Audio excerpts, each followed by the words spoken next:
Chapter 701. Another problem follows, back to the main storyline. Fortunately, it would not happen again. Someone was following you, but he didn't do anything to you. So, I think you should know that this person was just making sure that something happened. As expected, he probably wanted you to have sex with Sarah.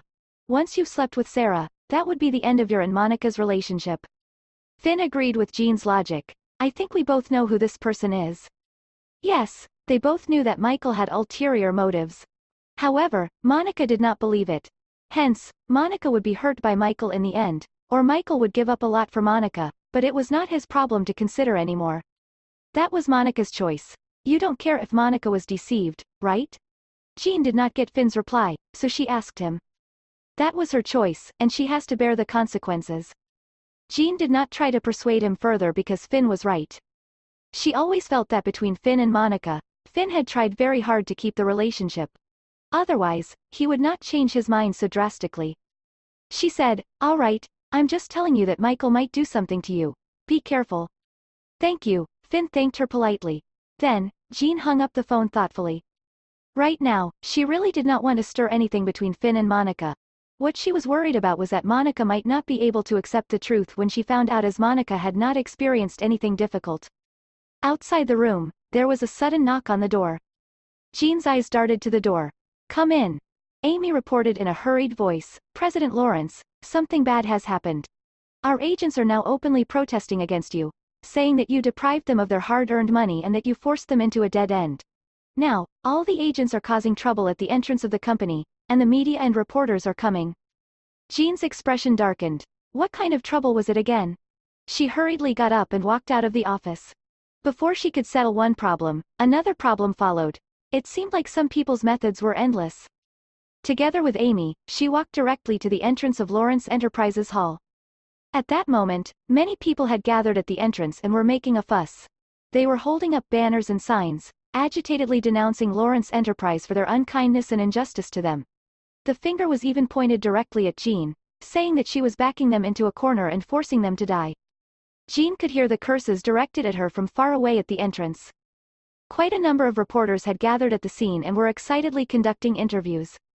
The security guards at the entrance had been stopping the troublemakers from rushing into the hall. It was a mess. Jean took a deep breath. "President Lawrence," Amy called out to her. "If you go over like this, they can't hurt me," Jean said. Without any hesitation, she walked straight to the door. Just as she walked out, the crowd was in an uproar. "Jean, I can't believe you still have the nerve to come out. You're the cold-blooded businessman who has destroyed my family. You forced us to a corner and caused us to have nothing. If you don't give us an explanation today, we won't leave even if we die. I've been with Lawrence Enterprise for 20 years and invested all of my capital into the Lawrence Enterprise, yet this is what becomes of me. I can't accept this." Everyone was very agitated.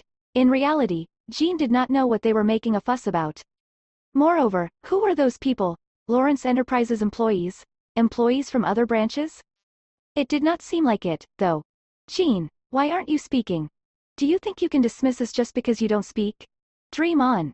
We will be here until we die." A middle-aged man cursed at Jean. Jean glanced at him and said, "Who are you guys?" "Ha!"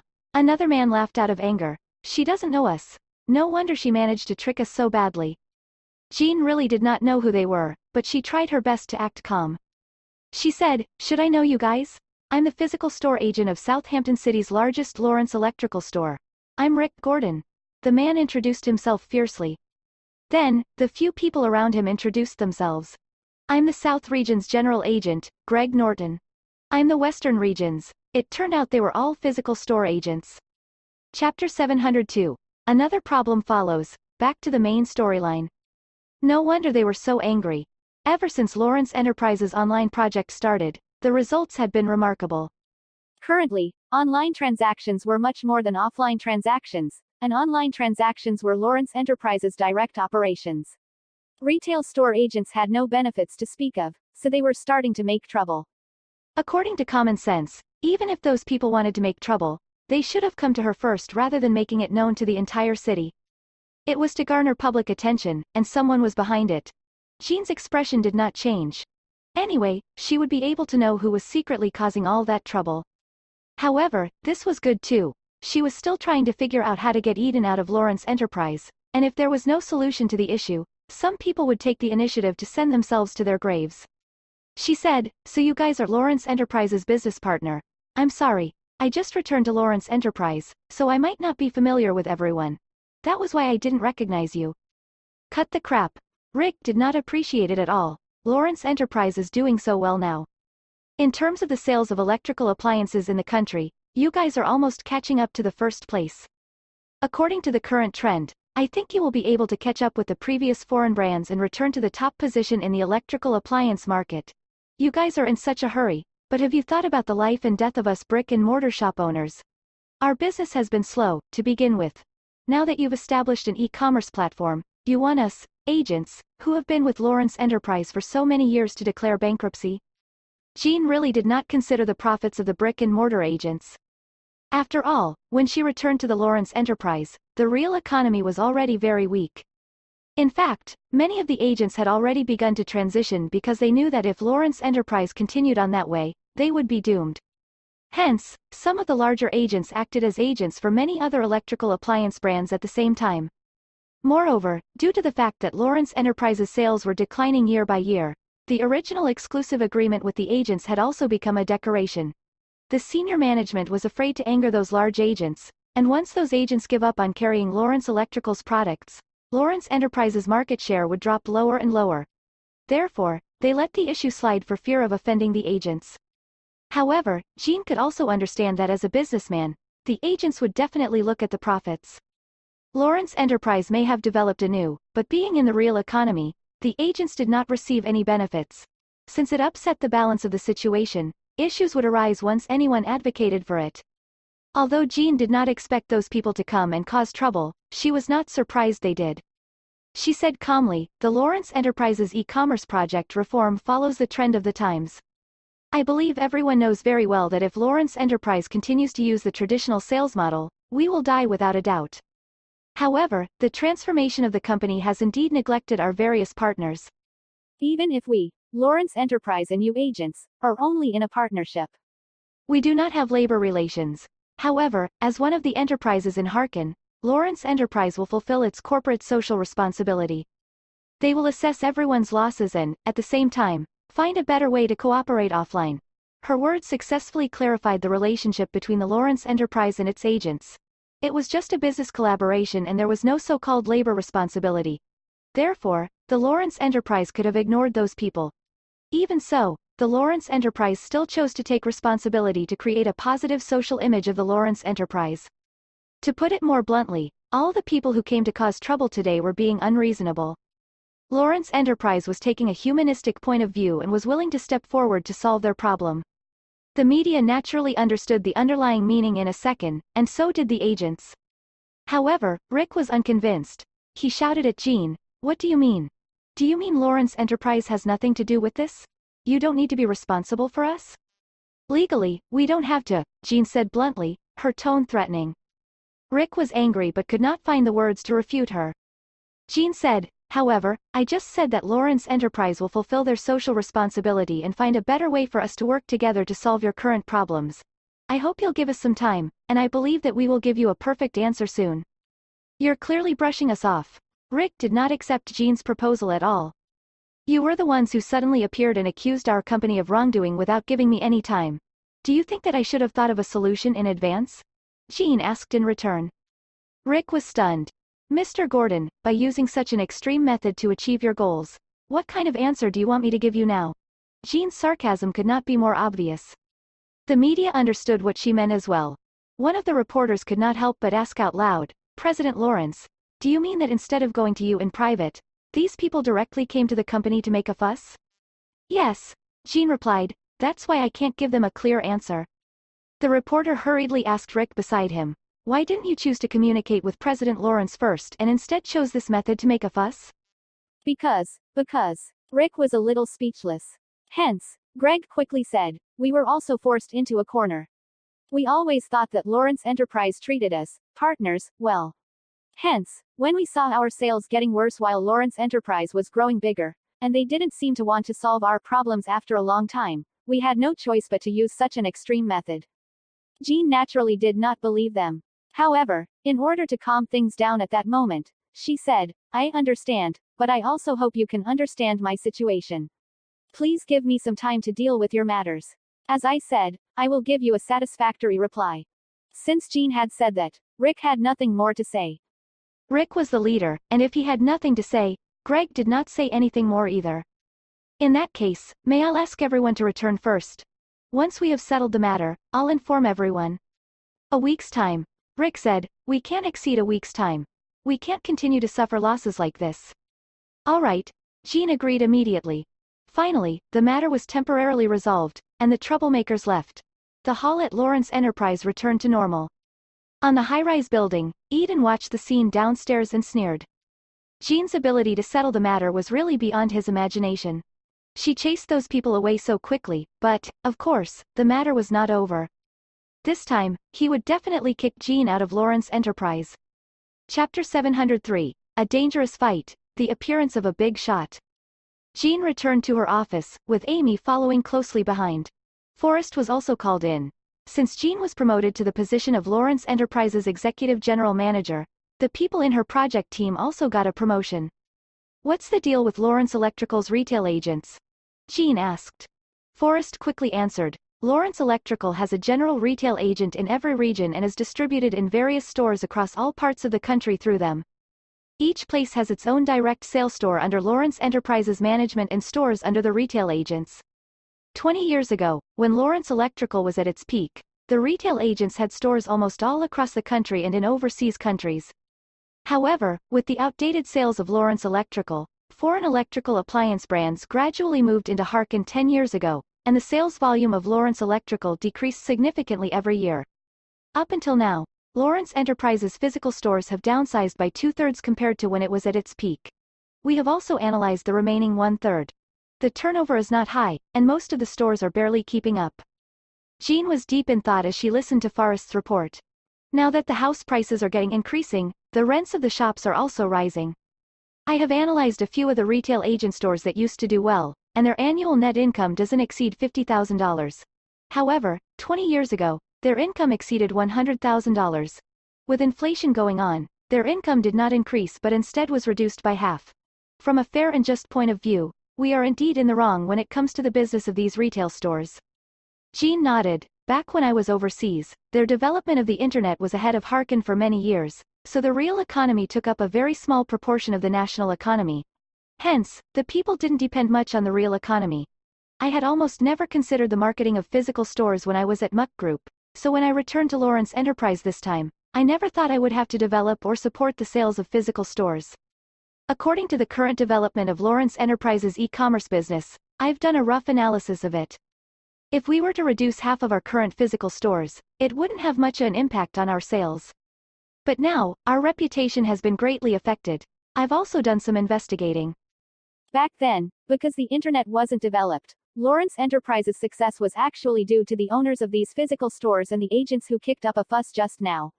Apparently, it was your mother, Penelope, who opened the chain of Lawrence Enterprise physical stores. That was how Lawrence Enterprise became one of Harkin's top enterprises at that time and saved the so-called economic development of the 12 families back then. Jean's eyes moved slightly. In that case, it meant that those people worked for her mother back then. Every era had its own way of developing. In the past, when internet technology was not yet developed, one had to open chain stores and constantly recruit retail agents if one wanted to hold market share. Moreover, the investment in physical stores was greater than in the internet in the first place, hence attracting investment and business opportunities was the best way to grow the company. Moreover, Lawrence Enterprise did not have much money back then. If it were not for the retail agents sharing some of the costs, Lawrence Enterprise would not have developed so smoothly. Moreover, at that time, Lawrence Enterprise had an advertising slogan that said, 80% of the household appliances are from the Lawrence Enterprise. One could imagine how high Lawrence Enterprise's market share was back then. Her mother had developed Lawrence Enterprise to its peak, only to end up being framed by someone. Jean pursed her lips. Some things were easy to get into a dead end if one thought too much about them. She went straight to the point. What is the biggest struggle in the real economy right now? Firstly, there are too few people. Currently, the rate of people entering the physical or retail store business is very low. It is about 30% of the original rate. Moreover, most of them are middle-aged and over 50 years old, and the sales volume is mostly for low-end products. Secondly, the rent is too high. President Lawrence, you should know how crazy the rent prices in Southampton City have been in recent years. I have seen many reasons for the closures before, and 80% of them wrote it's because rent is too high to be affordable. Thirdly, the profit is too low. Physical stores sell at slightly higher prices than our online products because of human labor, rent, and other reasons. However, in recent years, because most people choose to shop online, retail agents have had to lower the prices to keep up with the online prices, which naturally reduces their profit. Some stores even make discounts on top of our online prices to attract people to buy from them. Then, they'll use their revenue to cover the cost. Chapter 704. A Dangerous Fight, The Appearance of a Big Shot. Okay, Jean said, I roughly understand the current situation of the retail agents. Next, we need to solve all of their problems. To solve their problem, we need to invest a lot of money. After all, the sales of the physical stores are not of high value to us. If we support them now, we will restore our reputation, but it won't produce too much economic value. I'm worried that the company's senior management and shareholders won't agree with our approach. We can't forget our roots. You just said those people helped our company to grow, so we shouldn't burn our bridges with them. However, we're not a charity enterprise. We can't make a loss on projects that aren't profitable. Not to mention Lawrence Enterprises' senior management and shareholders, I wouldn't agree to it either. So now we really have to think about how to truly raise the sales volume of the physical stores. Jean said bluntly, this is a tough one, but the more difficult it is, the more we should do it. Yes, you go out and think about how we can go about this issue with the physical retail stores first. Tomorrow, give me a rough draft, and we'll discuss the next plan. Yes, Forrest said respectfully. Jean gave more instructions before Forrest left her office. Amy served Jean black coffee. Jean took a few sips and felt a little down for some reason. The chain of physical retail stores was started by her mother. Back then, did her mother work day and night to make Lawrence Enterprise better? In her memory, her mother often did not come home and was mostly on business trips. She spent her life's effort on Lawrence Enterprise, only for her to die an untimely death. Jean slowly drank her coffee, trying to adjust her sad mood. If Kinglesey had not told her that her mother's death was not a simple car accident, she might not have returned to Southampton City. Even though the Lawrences hurt her very badly, she did not hate them so much that she had to kill them. The corners of her mouth curled into a cold smile. The people she wanted to take revenge on were still alive, so she did not have the right or the time to reminisce about the past. The dispute between Lawrence Enterprise and its retail agents was soon on the front pages of all the major news. Once that matter was out, all the senior people had the same opinion. A rational person would think that it was a result of the survival of the fittest in the industry, so it was unreasonable for the retail agents to kick up a fuss. The development of business had never stayed the same, and there was no such thing as a secure job. Once the business model was not suitable for the mainstream public, it would either transform or go bankrupt. At the end of the day, that was their own business. They could not blame others for their own mismanagement. That was completely unreasonable. Of course, there were also some people who felt that an enterprise should develop with the various retail chains instead of damaging the retail chain's interests because of their own development. Lawrence Enterprises' development in the e-commerce economy clearly had a fatal impact on the real economy, so Lawrence Enterprise should plan ahead for a future of the real economy or a joint transformation. To burn their bridges with the retail agents was a violation of social morality, and such a business development should not be approved and promoted. Both sides had their own opinions and were quarreling with one another on the internet. That kind of news did not impact Lawrence Enterprise badly. It even gave them exposure and allowed their stock market to increase a little. However, on the third day after the retail agents kicked up a fuss, a piece of shocking news suddenly appeared. Something happened to Southampton City's biggest agent, Rick. He was lying on a hospital bed and had gathered many reporters to accuse Jean of getting someone to threaten him and even beat him up to stop him from causing trouble. Now that his injuries were serious, he wanted to accuse Jean of intentional injury and, at the same time, demand an explanation from Lawrence Enterprise. That afternoon, Jean was brought to the police station to be investigated. However, because Rick's statement was one-sided, and there was no evidence to prove that the matter had anything to do with Jean, the police released Jean. When Jean walked out of the police station, a group of reporters swarmed over. Jean did not back away either. Amy and Forrest followed her to the police station, so they instinctively shielded Jean behind them, blocking the reporters from besieging her. Facing more than a dozen reporters, the two of them were still somewhat powerless. Chapter 705. A dangerous fight, the appearance of a big shot. Amy's high heels had fallen off, and Forrest was in a sorry state, with the buttons on his suit all fallen off. Jean pushed them away and stood in front of the reporters, looking imposing. That move stunned both Amy and Forrest. Step back 1 meter, and I'll answer your questions. If you come any closer, don't even think about getting any news from me in the future, Jean said, threatening them with authority. The originally noisy and chaotic scene was suddenly shocked by Jean's words. All the reporters exchanged glances with each other before stepping back and keeping a distance from Jean. Amy and Forrest were both shocked by the scene. Just now, they had risked their lives. Well, in front of President Lawrence, it was nothing. Jean said, I'll try my best to answer your questions. The reporter quickly asked, Ms. Lawrence, is it true that Rick Gordon accused you of threatening and beating him in public to the media? If it's true, would I be able to leave the police station? There has been a lot of drama about the matter between the Lawrence Enterprise and its retail agents, but Lawrence Enterprise hasn't said anything about it. May I ask if Lawrence Enterprise intends on solving the problem of Lawrence Enterprise's physical retail stores? It is being solved. Within a week, we will give an explanation to all of our retail agents and publicly announce our solution. Regarding Rick Gordon's accusation against you, do you have anything to say about that? Truth will speak for itself, and I will do my part. Jean answered the reporter's questions with ease. Ms. Lawrence, may I ask if Fourth Master Swan has been away from Southampton City recently? A reporter suddenly changed the topic. Jean still replied, that's right. It has been more than half a month since the incident with your family, and you've been carrying the burden of your family matters this entire time. Fourth Master Swan has not once shown up for you since then. Although work is more important, won't you have any complaints about his indifference, Ms. Lawrence? Every couple has their own way of getting along. Edward and I are destined to be different from the usual couple, and we can't do whatever we want. Besides ourselves, we have to be responsible for our own families. In fact, everyone has their own things to do. I don't think it's wrong for Edward to be busy with the matters of the Swans. I think the best way to treat each other is not to trouble our partner. Ms. Lawrence, what you mean is that the two of you only need to take care of yourselves most of the time. I bring my best self to my marriage, and so did Edward. There's nothing to be picky about, and the best marriage is to support each other's success instead of losing ourselves in the relationship. Jean's understanding of marriage made the reporters present a little surprised. Ms. Lawrence, do you mean that your current marriage with Fourth Master Swan is the best type of marriage? Both of you are the cream of the crop in your respective fields. All I can say is that I don't regret marrying Edward.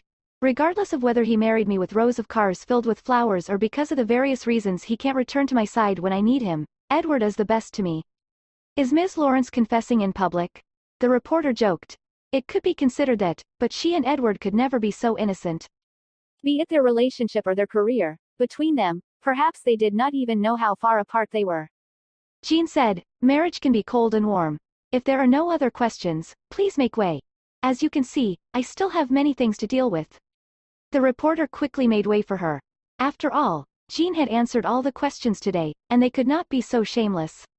When Jean returned to the car, Forrest was tidying up his suit jacket while Amy was putting on her high heels. Next time you meet a reporter, don't try to be brave, Jean said. Forrest and Amy were embarrassed. The clothes and shoes can be considered as work-related injuries. Go and claim it from the finance department. Thank you, President Lawrence, the two of them quickly said. Jean smiled faintly. For a long time, she had learned to be cold like Kingsley's many assassins, who were cold and heartless. However, at the end of the day, she had a son and an uncle. She felt that she was no longer alone in this world. Hence, she could not be completely indifferent to everything. In an old town, Knox was playing with his phone with nothing to do.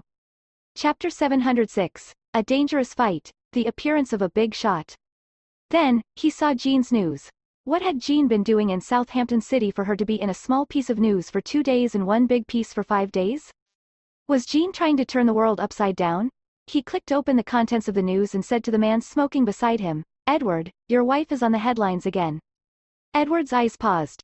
This time, it's because she confessed to you in front of the reporters, saying that you're the best, Knox said. It sounded a little sour when he said it out loud. The two of them were so far apart, yet they could still show off their affection. Edward's hand that was holding the cigarette paused, and the smile on the corner of his mouth could not be more obvious. Knox glanced at Edward and dampened the latter's enthusiasm. Don't forget Jean's identity. It won't stop us from loving each other. Tisk, tisk, tisk, Knox snorted. When the day came when Edward and Jean had to point their guns at each other's heads, he would like to see if Edward could still say such cheesy words. Then, his eyes moved as the phone suddenly rang. He took a glance at the incoming call and answered it with a serious expression. Are you ready? We'll cross the border at midnight tonight and make the deal face to face at 1 a.m. Okay, see you at 1 a.m. Knox hung up the phone. The other party said 1 p.m. tonight. Okay, Edward replied. Are you sure you don't want to deal with those people who are following us? All they want is a result, so we'll let them see the result of our deal. Edward's eyes were cold. No one can be more cunning than you. Edward put out his cigarette and instructed, get everyone ready for tonight. Okay, Knox responded and left the room while Edward stood on the balcony and looked into the distance. He had been away for more than half a month now, and it was time to go back. On the Delta Islands, in a room in a luxurious and modern manner, sounds of panting filled the room. Lucy pushed the door open, but the people behind Lucy dodged. That was because on the big bed in the room, two people were having sex.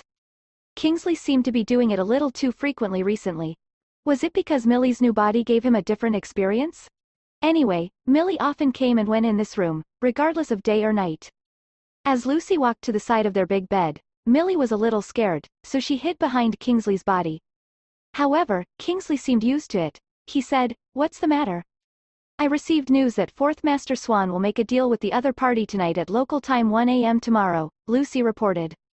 Send a few assassins over, Kingsley instructed. And keep an eye on Fourth Master Swan. Yes, Lucy said respectfully. Then, she glanced at the shy Millie under Kingsley's body and said bluntly, Millie should go on a mission. Millie looked unwilling and hugged Kingsley's body as if she was reluctant to part with him. Of course, Millie would not dare to resist. She was very clear about her identity, and being able to lie under Kingsley now was because Kingsley was infatuated with her body. It did not mean that Kingsley would develop feelings for her. She was just using her actions to make Kingsley attached to her. After all, she would rather lie under Kingsley than go out on a mission. At the very least, there would be no danger. Kingsley seemed a little impatient under Millie's seduction. He said, Send someone else. Okay. Lucy did not say anything else. She had always obeyed Kingsley's orders, so she turned around and left. Millie had a victorious smile on her face. She stood out from the Hills' rookie training, and when she first entered the manor, she heard that the head of the Hills had a confidante named Lucy. Only she had been by Kingsley's side the longest, and only she could get close to Kingsley. Therefore, her status was above everyone else. The assassins really oversold Lucy, so Millie was also curious about how outstanding a woman could be to obtain such great power when she was just an ordinary assassin. Now that she had interacted with Lucy, she realized that was all there was to Lucy. Kingsley did not treat Lucy particularly well or badly. It was clear that the rumors before were all falsely deifying Lucy.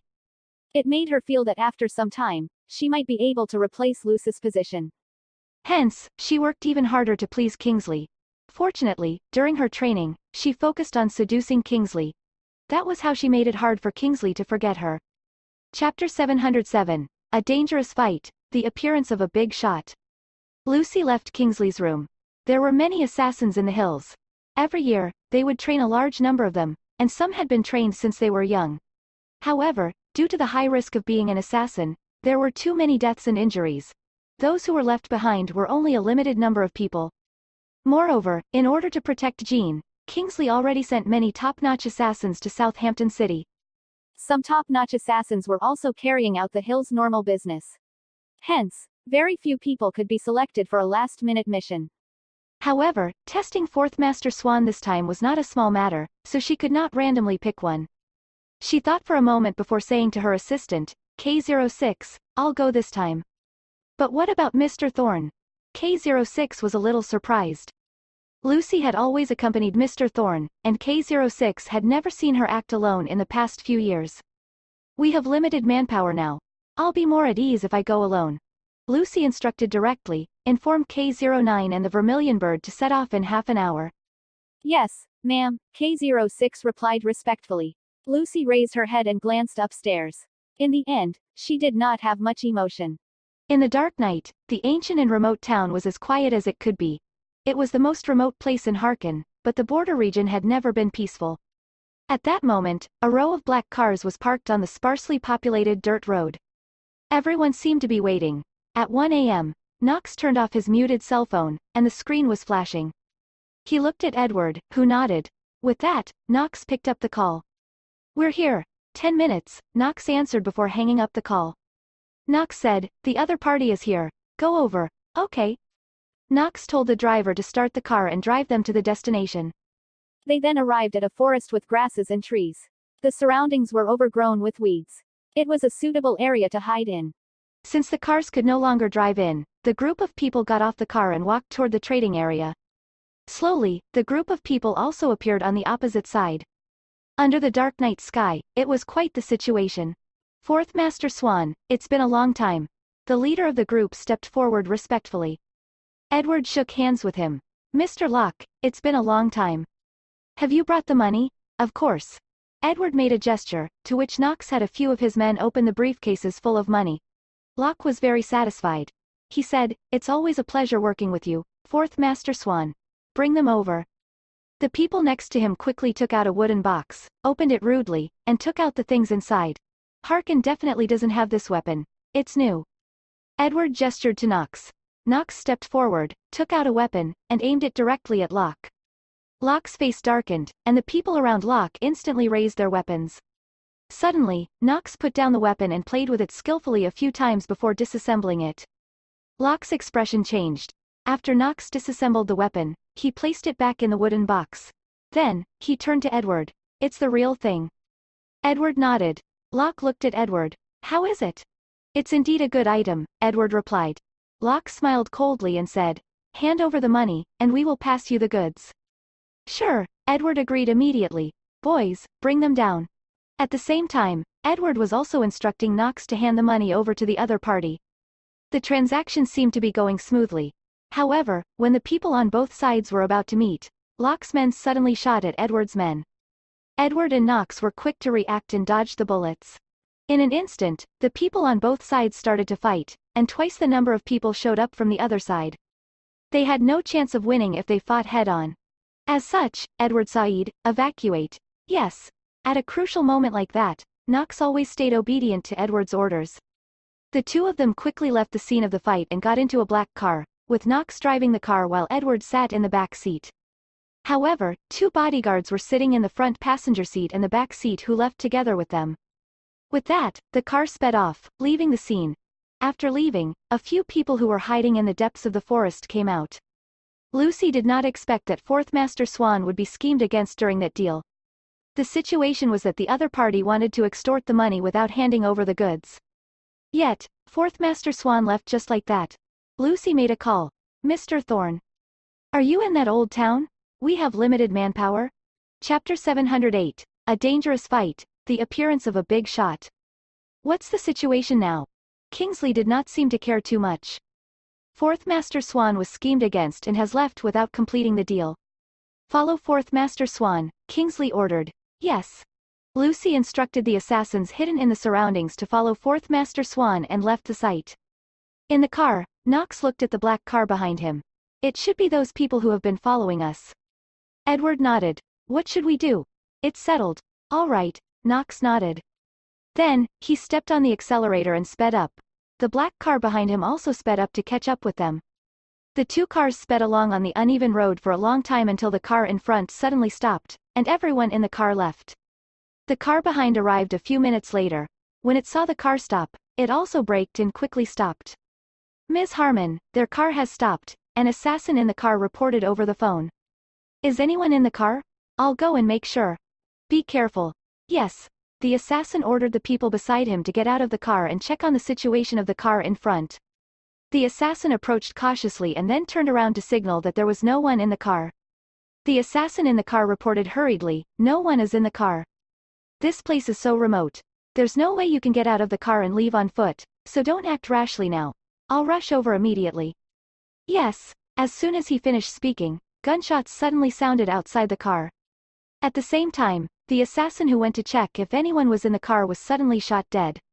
The assassin in the car hurriedly opened the car door and hid behind the car. The surroundings of the car were now filled with the crackling sounds of gunshots firing one after another. Lucy heard it on the other end of the phone, so she got the assassin who was driving to speed up. However, no matter how fast they were, The two assassins who had been following Fourth Master Swan were dead when they arrived at the scene. Lucy told everyone to be careful before raising her weapon and getting out of the car. Just as she got out of the car, another burst of gunshots sounded. Lucy quickly hid behind a car, and the others quickly followed. Despite that, Lucy remained calm as she tried to listen to the sound of the bullets, trying to predict where the bullets would come from. There were two people in the southeast direction, one in the southwest direction, and one in the north. The people who had just left in Fourth Master Swan's car were Fourth Master Swan, Knox, and two of his subordinates. Fourth Master Swan and Knox should be together, so logically, they would be in the southeast direction. If she captured the bandit, she would capture the king. Lucy instructed the communicator, everyone, attack the southeast direction. Roger. On the count of 3, K09 and Vermilion Bird will fire in that direction while K06 and I will approach under the cover of bullets. Yes. 3, 2, 1. Two black figures appeared from the car and quickly headed in the designated direction. The moment they went over, they spotted two figures in the darkness. Lucy and K06 quickly aimed at the two of them. Bang, bang. The bullets hit the two figures, and the two of them fell. After that, Lucy and K06 carefully approached them in the darkness. However, at close range, they realized it was not Edward and Knox. That meant the two independent people in the southwest and north were Edward and Knox. Lucy's expression was unsightly as she ordered, chase after them. However, only K06 responded to her. Did that mean K09 and the Vermilion Bird had been killed? The second Lucy and K06 looked at each other, a few gunshots suddenly rang in their ears. Without hesitating, Lucy and K06 ran in the direction of the gunshots. The moment they caught up, Lucy suddenly paused for a second, thinking, can it be a diversion? In that split second, she made a prompt decision. You can go ahead. I'll go to the other side. K06 was surprised.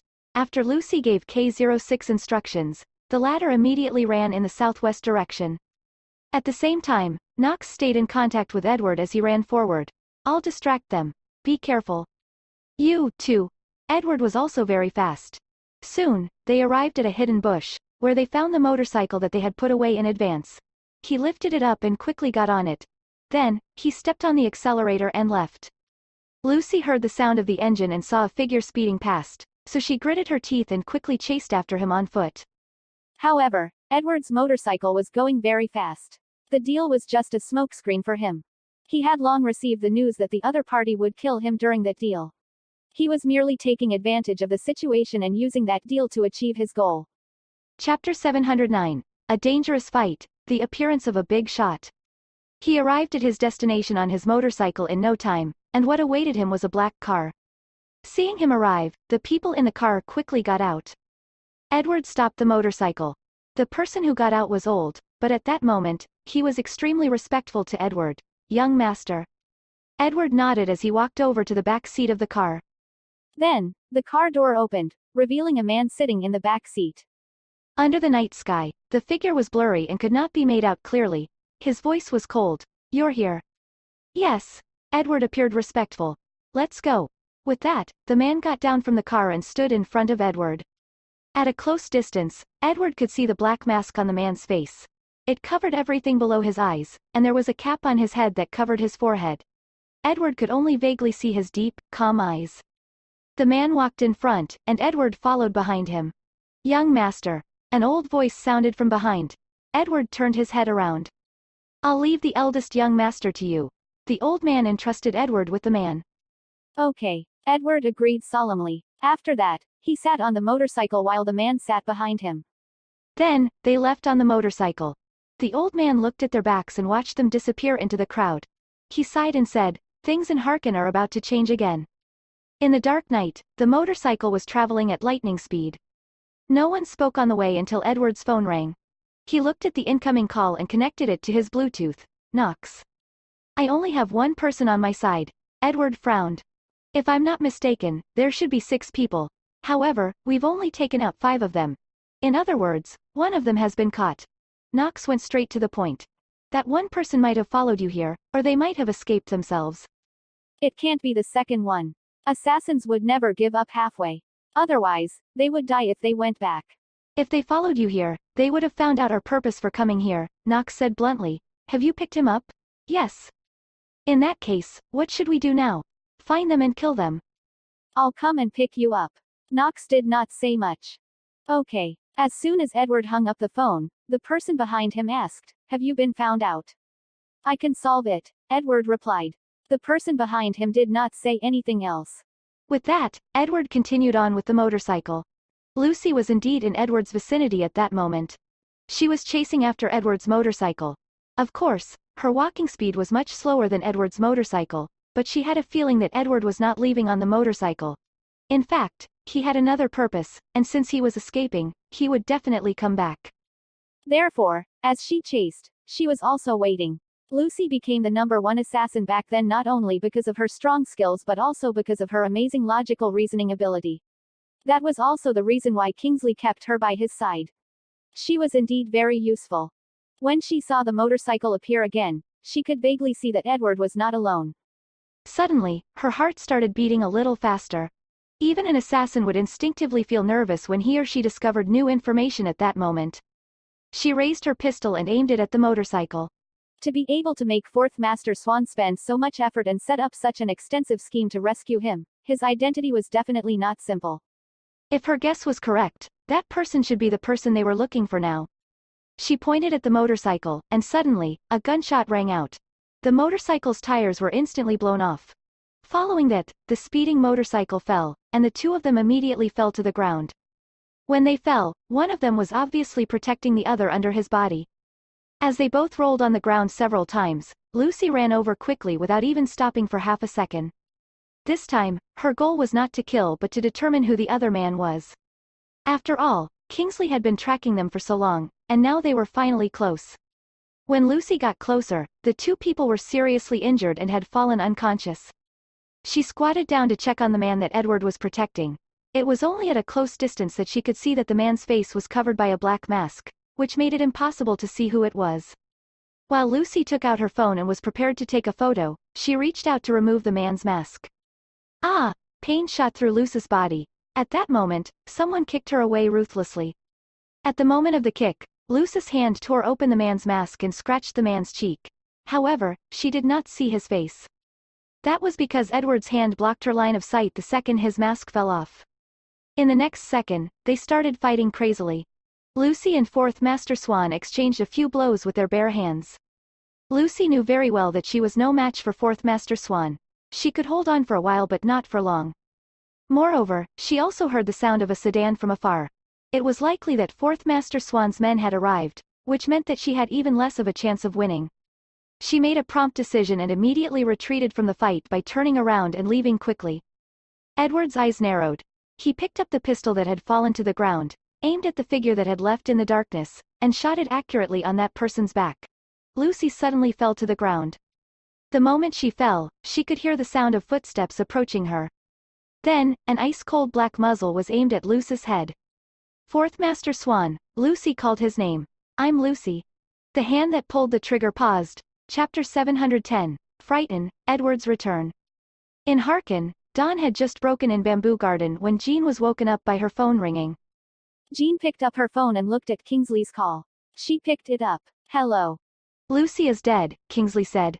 His tone sounded neither sad nor indifferent. Jean held the phone tightly. She was shocked. "Fourth Master Swan killed her," Kingsley added.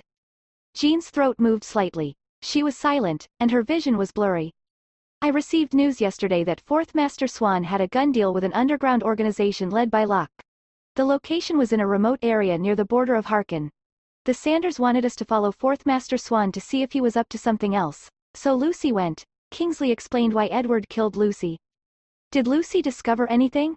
Jean held herself together and asked. "She discovered the existence of the Duncans' descendant," Kingsley said straightforwardly. Jean pursed her lips. Kingsley said, "The Sanders have been investigating the whereabouts of the Duncans' descendants, and some time ago, they found some clues.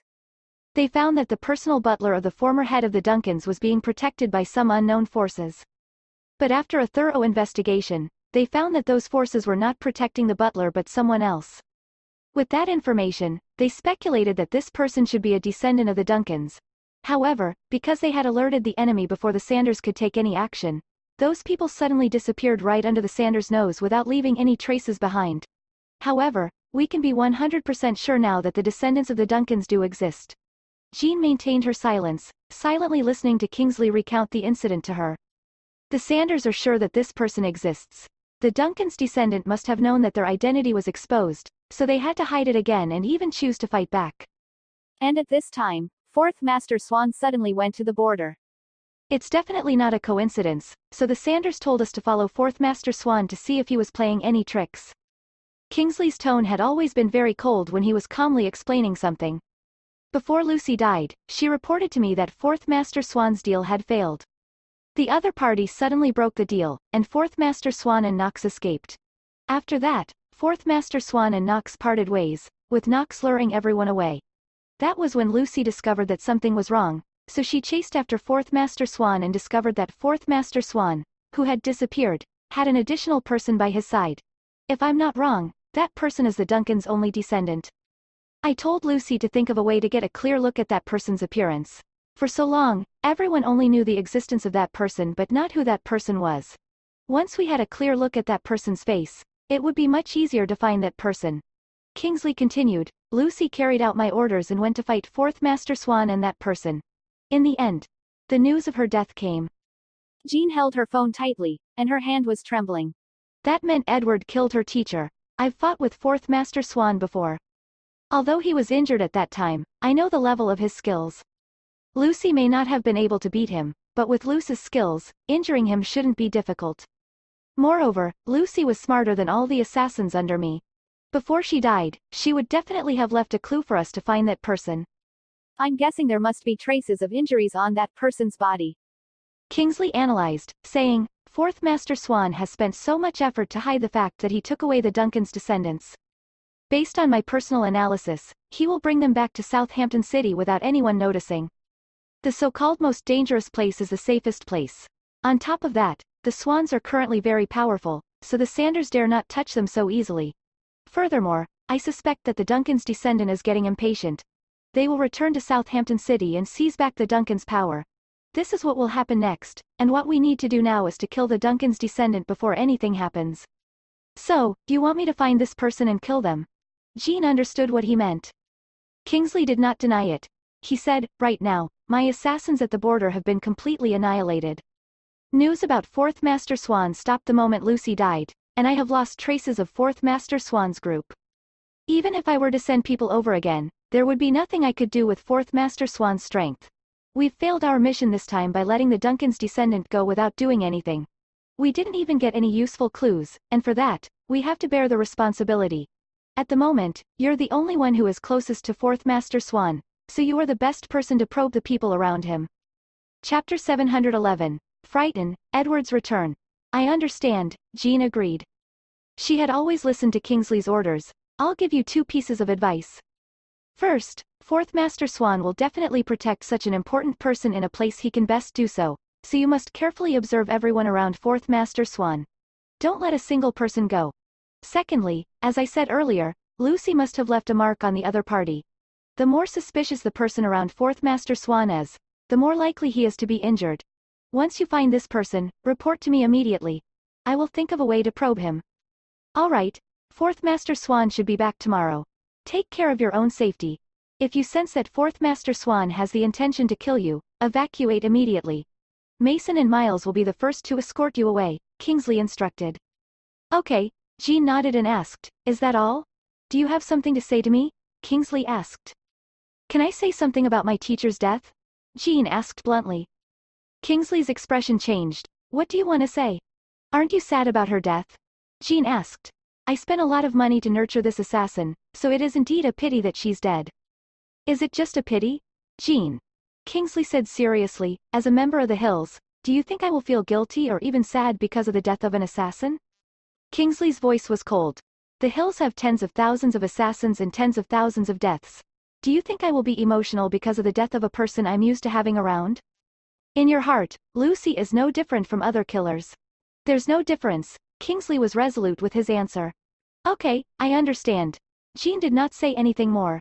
She just felt a little upset for Lucy, who loved a man so much but did not receive a shred of pity from him. Jean, Kingsley suddenly called out to her. The moment Jean was about to hang up the phone, Kingsley asked, Are you in love with Fourth Master Swan? Jean did not answer. You'd best be clear about your relationship with Fourth Master Swan. He's as loyal to the Duncans, and the Hills personally killed the Duncans. At any time, no matter what identity you use, you and Fourth Master Swan are irreconcilable enemies. If you are really in love with him, the person who will end up dying will be you. I know, I don't need you to remind me time and time again. Think of a way to send George back. No, I think George is safer with the Swans now. Jean refused flatly. Kingsley's face darkened. For the first time, he felt Jean's distrust toward him. Before the outcome of the battle has been decided, George will not take any side, and that is for his protection. Think it through yourself. Kingsley did not say much either, as the conversation between them both this time was not pleasant one. After Kingsley put down the phone, the woman who had been by his side for the past few days, Millie, hugged his waist from behind. Are you in a bad mood? If Lucy was the woman who was closest to Kingsley, the legendary female assassin named Jean was someone important to Kingsley. Jean could do whatever she wanted in front of him. Apparently, Jean was the only person who was not afraid of Kingsley and could even challenge him in public. With her, Kingsley had no bottom line. At that moment, it was obvious that Kingsley was on the phone with Jean, or at least that was what Millie speculated. You're only responsible for accompanying me to bed and listening to my orders. As for other things, don't ask. Kingsley said coldly, the more an assassin knows, the faster he or she will die. Those words frightened Millie, and naturally, she did not dare to speak anymore. All she did was reach her hand into Kingsley's clothes to seduce him. In fact, she had been seducing him like that for the past few days. However, Kingsley suddenly pushed Millie away. Millie stumbled back a few steps, a little surprised at his refusal. It was clear that he had been infatuated with her body for the past few days. Mr. Thorne, don't come into my room if I don't summon you in the future. Get out, Kingsley ordered harshly. Millie did not dare to resist or stay for a second longer, so she left in a hurry. When she was leaving, she thought that, as she expected, that woman called Jean was not someone she could offend. Lucy was only rumored to be very important to Mr. Thorne, but he was, in fact, indifferent to Lucy's death. However, Jean's phone call immediately put Mr. Thorne in a bad mood. Millie left fearfully. She suddenly thought she was lucky that Mr. Thorne did not agree to let her carry out the mission when Lucy came yesterday. If he had agreed, the one dead would have been her. Chapter 712. Frighten, Edward's return. To say that assassins were not afraid of death was actually a lie. Assassins killed to live. After Millie left, Kingsley stood on the balcony outside the room for a long time, smoking. He smoked cigarette after cigarette. Don't you feel sad about her death? Jean's words kept ringing in his ears. He did not feel sad. He had seen many assassins die. He had seen many assassins leave and never come back, so he really was used to it. Moreover, his life did not give him the right to feel sad about their deaths. After hanging up the phone, Jean could not fall asleep either. Lucy's death really made her feel bad. In fact, even though she had only been with Kingsley for a few years, she had seen many assassins leave and die tragic deaths. That was why the Hills continued to nurture assassins and watch those assassins die one by one. She just did not expect that Lucy would be the one to die this time. Originally, Lucy did not go on missions alone. She suppressed her emotions and thought of many things about Lucy. Back when she went to the Delta Islands, the first woman who accompanied her was Lucy. After her body recovered, Lucy was also the one who taught her how to be an assassin. Even though Kingsley and Mason had taught her before, in her heart, Lucy was the only teacher she recognized. Lucy treated her very well. Perhaps it was because they were both women, so when Jean was in the Delta Islands, she relied on Lucy even more. However, Lucy always said that the person who treated her the best was Kingsley, and the former treated her well only because of Kingsley and the fact that she needed to survive. No matter what, she received a lot of care from Lucy during those years. Yet now, Lucy was dead. In fact, everyone would die. She even felt that she might die soon. After all, it was difficult to determine the life and death of an assassin. However, Jean still could not accept Lucy's death and that she died in Edward's hands. It made her think about how she should face Edward again. Should she pretend that nothing happened and continue to pretend to be in love with him, or should she think of a way to take revenge for Lucy? She then turned around. Just like that, she looked at the sky outside the window. It was getting brighter and brighter, but her heart was getting colder and colder. She got up and composed herself. After washing up, she changed her clothes, put on her makeup, and went downstairs, where George was having breakfast. She did not know when it started, but George seemed to be used to getting up early and going to school on time. Jean smiled and went over. An assassin was a tool that had no emotions. Therefore, she could only hide the pain in the deepest part of her heart, so no one would be able to see it. When George saw Jean coming over, he called out obediently, "Mom." Jean nodded and had breakfast with George. It was a little quiet at the dining table. As usual, Jean neither ate too much nor too little. Meanwhile, Teddy waited on them by the side. Suddenly, George suddenly asked, "Is Fourth Master Swan not coming back?" Jean drank her cup of milk. "Do you miss him?" "No," George denied. "I don't miss him at all." Jean stroked George's soft hair. "I really want you to grow up as soon as possible." George blinked and looked at Jean, not understanding what was going on. However, Jean smiled and did not say anything more. She was just afraid that she was not strong enough to protect him. She was even afraid that he would not grow up. She felt a lump in her throat but did not allow herself to reveal her emotions. She said, "Be a good boy and eat your food. I'm going to work." "Okay." With that, Jean left. As she was leaving, she turned her head and looked at George as he continued to eat at the dining table. Even though he matured earlier than his peers, he still had a baby face. After all, George was only 6 years old. Jean drove to Lawrence Enterprise. She knew that with the information Kingsley gave her, she would not be at Lawrence Enterprise for long. Many big things might happen when they were not paying attention, and right now, she had not completely taken back Lawrence Enterprise, the business that her mother developed, for herself. Hence, she needed to speed up. She walked into Lawrence Enterprise, with Amy following behind her. "Gather all the senior management for a meeting in half an hour. The topic of the meeting is to discuss a solution for Lawrence Electrical's retail agency. Today, we need to decide on the best solution."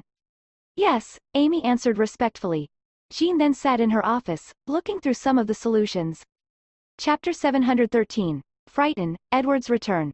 Half an hour later, Jean sat in the middle of Lawrence Enterprises' senior management meeting room and was having a meeting. Jean went straight to the point.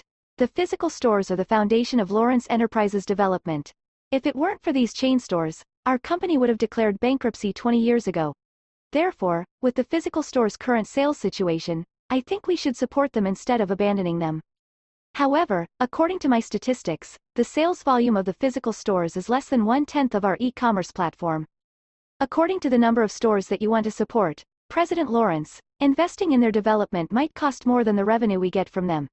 In other words, Lawrence Enterprise will lose money developing these physical stores. Of course, I'm not against supporting physical stores. I'm just stating my analysis of the current situation for your reference. President Lawrence, Eden expressed his stance without attacking anybody. It's true that physical stores can't compare to the e-commerce platform, but according to our statistics, 30% of people still buy things offline. Of course, I want more than that 30%, who are mostly low-end customers. However, the reason I want to keep our physical stores is to build on our services. What we want to achieve with the physical stores aren't sales volume or performance but word of mouth. All the senior management was a little surprised by Jean's point of view. It was completely unexpected that Jean would make such a bold move to reposition the concept of the physical stores. No one said anything, seemingly interested in Jean's plan. However, Eden's expression darkened. He had prepared a lot of accurate data to refute Jean's plan to build the real economy. He was adamant that Jean's plan would bring losses to Lawrence Enterprise, but he did not expect Jean to secretly change the concept. Profit was not the main purpose of a physical store, but reputation and service were. As for reputation and service, it was very difficult to measure them in terms of value. Eden's face was gloomy, but he endured it and did not say a word. Jean's presence was intimidating as she spoke frankly. "We've done a survey on seasoned e-commerce customers. The survey shows that 80% of the customers prefer to be able to test out the products before buying them. However, because they're too busy with work or unwilling to go out, many customers buy the goods directly after reading the reviews, which can be an unpleasant buying experience for many customers. This is based on the negative review and order returns I got from the customer service department. It accounts for 20% of our sales volume, and 10% of the customers reluctantly accept our products because they're too lazy to return and exchange the goods. It is much more convenient to buy things on the e-commerce platform, but it is undeniable that there are many disadvantages, which we can make up for with the physical stores. That's why I've come up with a few plans for the physical store to discuss with all of you. First, the physical stores won't be called Lawrence Electronics.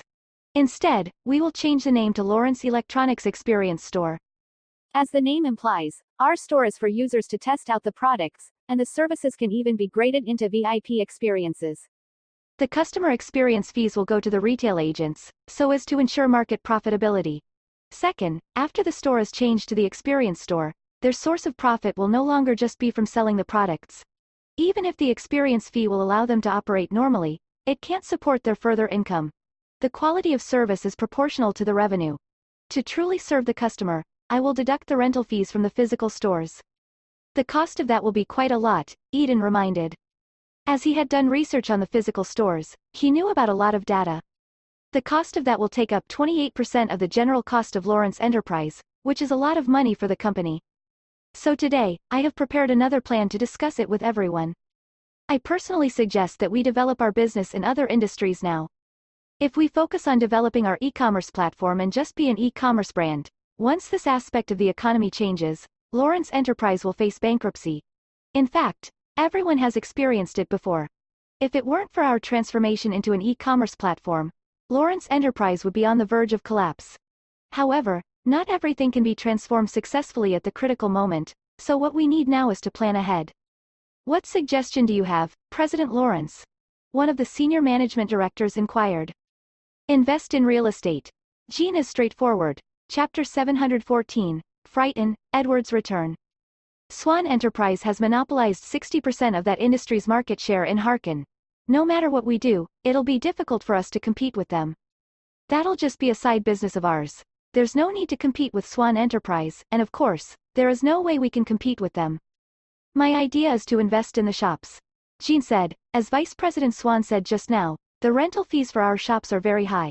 So, rather than paying the high rental fee every year, it would be better for us to invest in them all at once. We will purchase the shops ourselves and then hire other people to manage it. In fact, it's similar to the way we operate the stores. The only thing different is that the store will be under our company instead of the retail agent. Firstly, the house prices in Harkin are rising every year. According to the current trend, investing in the real estate market for the next 20 years will not result in a loss. Secondly, it prevents the retail agents from taking away our resources once they stop endorsing our products. After all, the stores have their own customers. Once the stores cease to exist, it's very likely that we will lose those customers. However, if the stores are ours, we will still have customers, no matter if the agents change. Lastly, this is currently the most effective way to solve the problem of the physical stores face with rent costs. It'll allow Lawrence Enterprise to truly develop our business in various industries. After that, Jean did not hesitate to face all the senior management and said, everyone, if you have anything to say about the plan I just mentioned, please feel free to bring it up. However, all the senior management agreed with her plan. Jean specially asked Eden, Vice President Swan, you're the executive vice president whom Lawrence Enterprise specially hired, and the chairman has high expectations for you. Do you have any suggestions on this? Eden knew that Jean was deliberately giving him a hard time. When Jean first took over the position of Lawrence Enterprise's president, Joshua wanted Eden to join Lawrence Enterprise because he did not trust Jean. Yet now, Jean was showing everyone that he, Eden, was at Lawrence Enterprise just for show and that she could manage Lawrence Enterprise all on her own. President Lawrence, your plan is very good and informative. Until I'm entirely familiar with your plan, I don't have any opinions on it for the time being. Eden said it in a dignified manner, so as to not embarrass himself. Of course, Jean would not waste time bickering with Eden on that matter. She said, since that's the case, I'll start to divide the work among the various departments. The first is the sales department. They will be mainly responsible for. President Lawrence. The door to the meeting room was suddenly pushed open.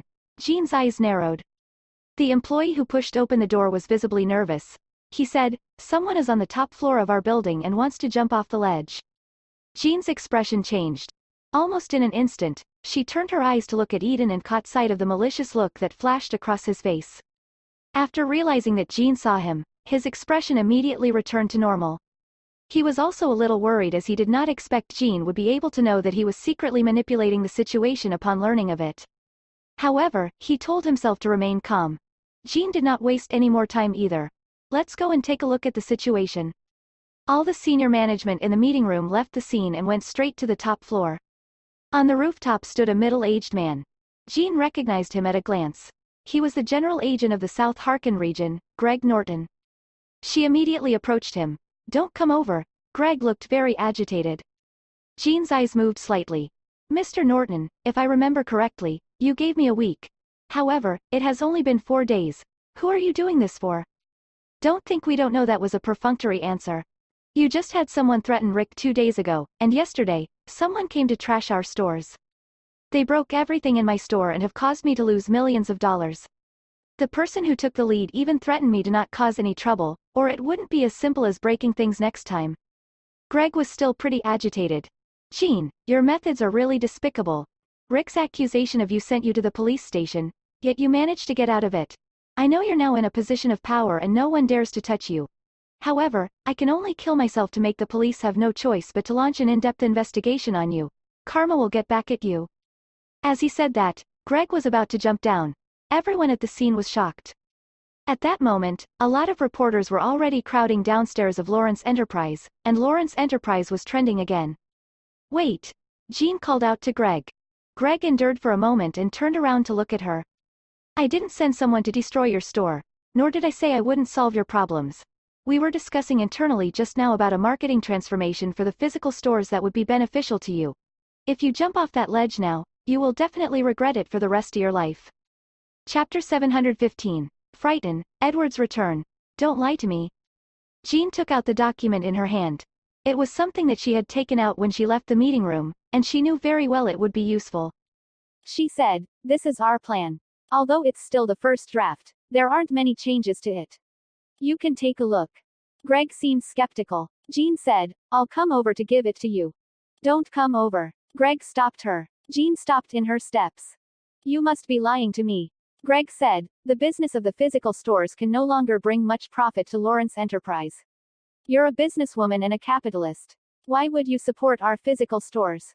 The profit you bring to us is indeed not enough for Lawrence Enterprise to support you, but you can bring more commercial value to us. For example, word of mouth. Right now, we want the physical stores to be service-orientated. As for the specific plan, you can take a look at this document in my hand." Jean tried to persuade him. Greg still did not seem to believe her. "I'll come over." Jean said, "I'll come over alone. Even if you want to jump down, I, a woman, won't be able to hold on to you." Greg seemed a little convinced. He glared fiercely at Jean, but after a long while, he gave in. "You'll come over alone." Jean nodded and walked slowly toward Greg, who looked at her warily. Then, she handed the document in her hand to Greg. Just as Greg was about to take it, he suddenly became very agitated and said, "You lied to me." The moment Jean was surprised, she saw Eden approaching from the corner of her eyes. She gritted her teeth. Greg must have thought that she was deliberately distracting him so that others would come over. Eden also had his reasons for doing that. He just wanted to pull Greg down when Greg was distracted. If Greg jumped down in the end, no one could blame him. Then, once Greg jumped down from the 38th floor, Greg would definitely be dead. If Greg died, Lawrence Enterprise and its person in charge would bear the blame. Eden would use that opportunity to get Joshua to encourage the shareholders to put the blame on Jean and have her resign to set things right. That way, Lawrence Enterprise would suffer the least harm. Eden's plan was well thought out. Jean gritted her teeth. However, she could not care less at that moment.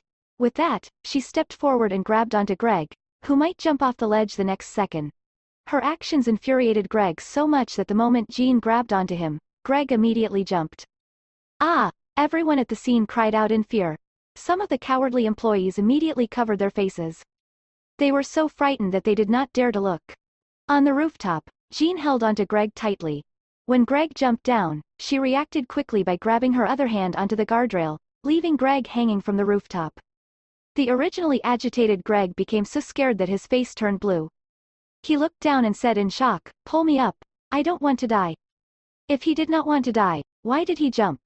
Jean gritted her teeth and used all her strength to pull Greg up. Just then, Eden suddenly leaned over. It looked like he was helping Jean pull Greg up, but in fact, he was not. He was using that chance to push Jean away.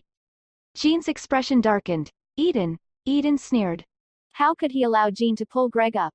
As such, he forcefully pried open Jean's finger. Once he pried it open, Greg would fall straight down. Jean did not dare to let go at that moment, so she tightened her grip on Greg and shouted, "Quick, come over and help." The other people who were still in a daze immediately rushed over. Eden's expression turned cold. He knew that once the people around him leaned over, he would not be able to make Jean let go of Greg. He bit down hard and used all his strength. He did not expect Jean to be so strong. At that moment, Jean could feel her knuckles dislocated by Eden, hence losing the strength in her fingers.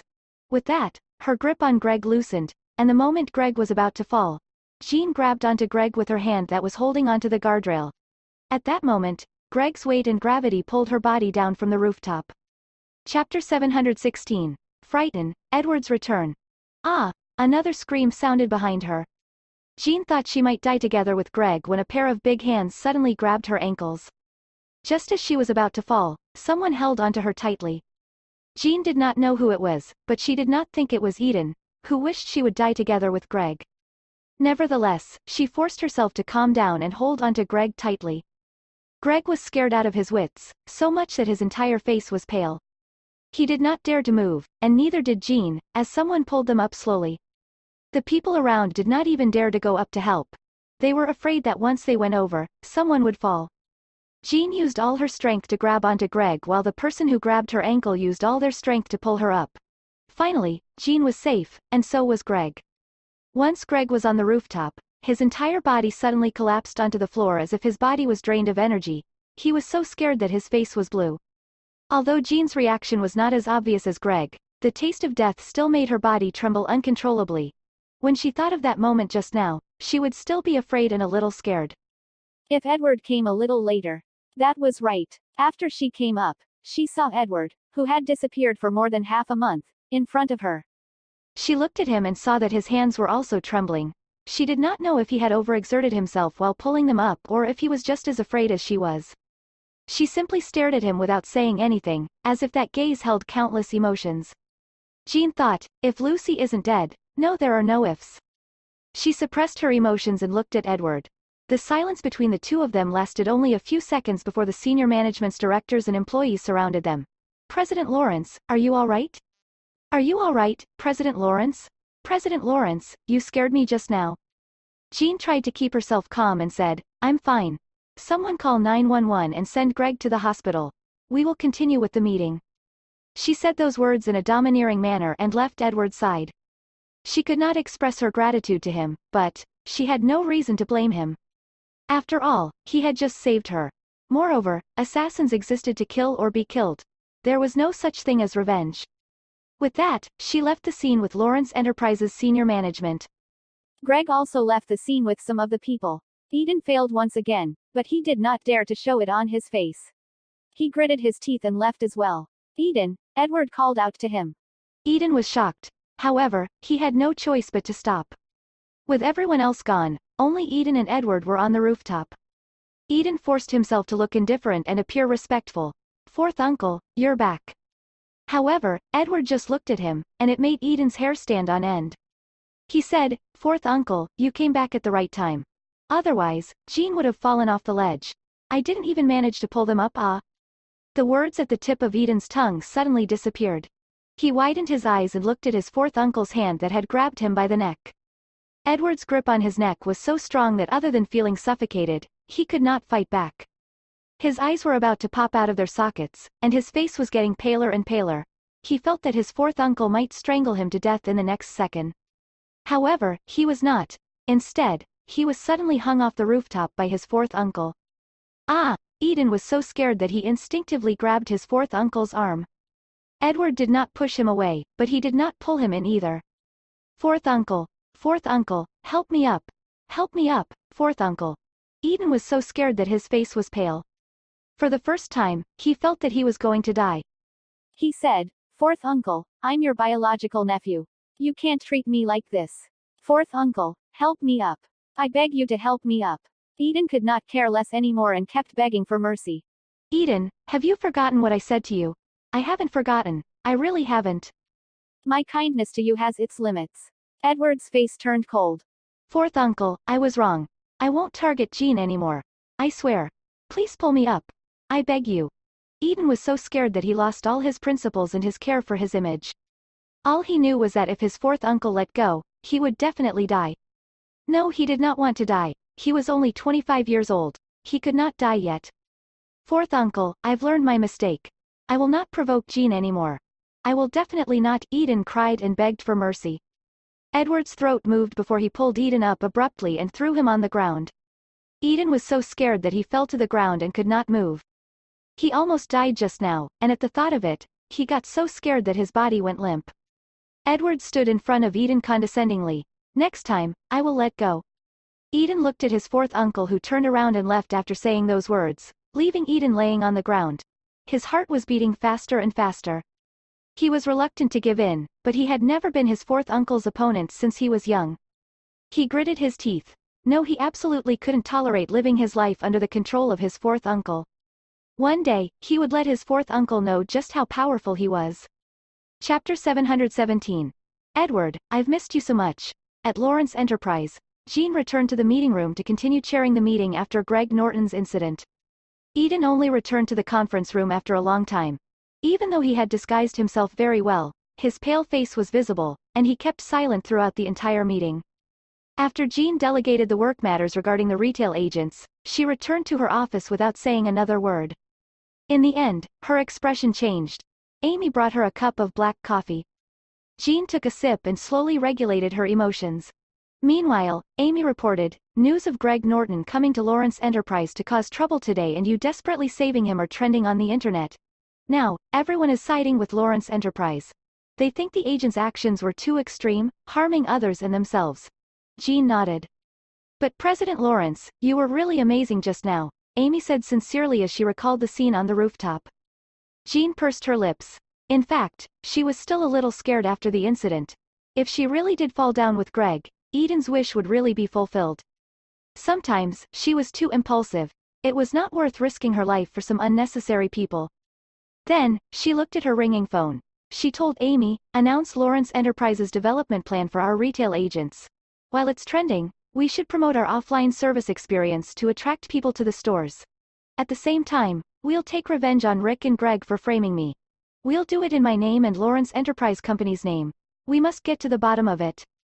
Yes, Amy said respectfully, you can go out now. Yes. Only once Amy left did Jean pick up the phone.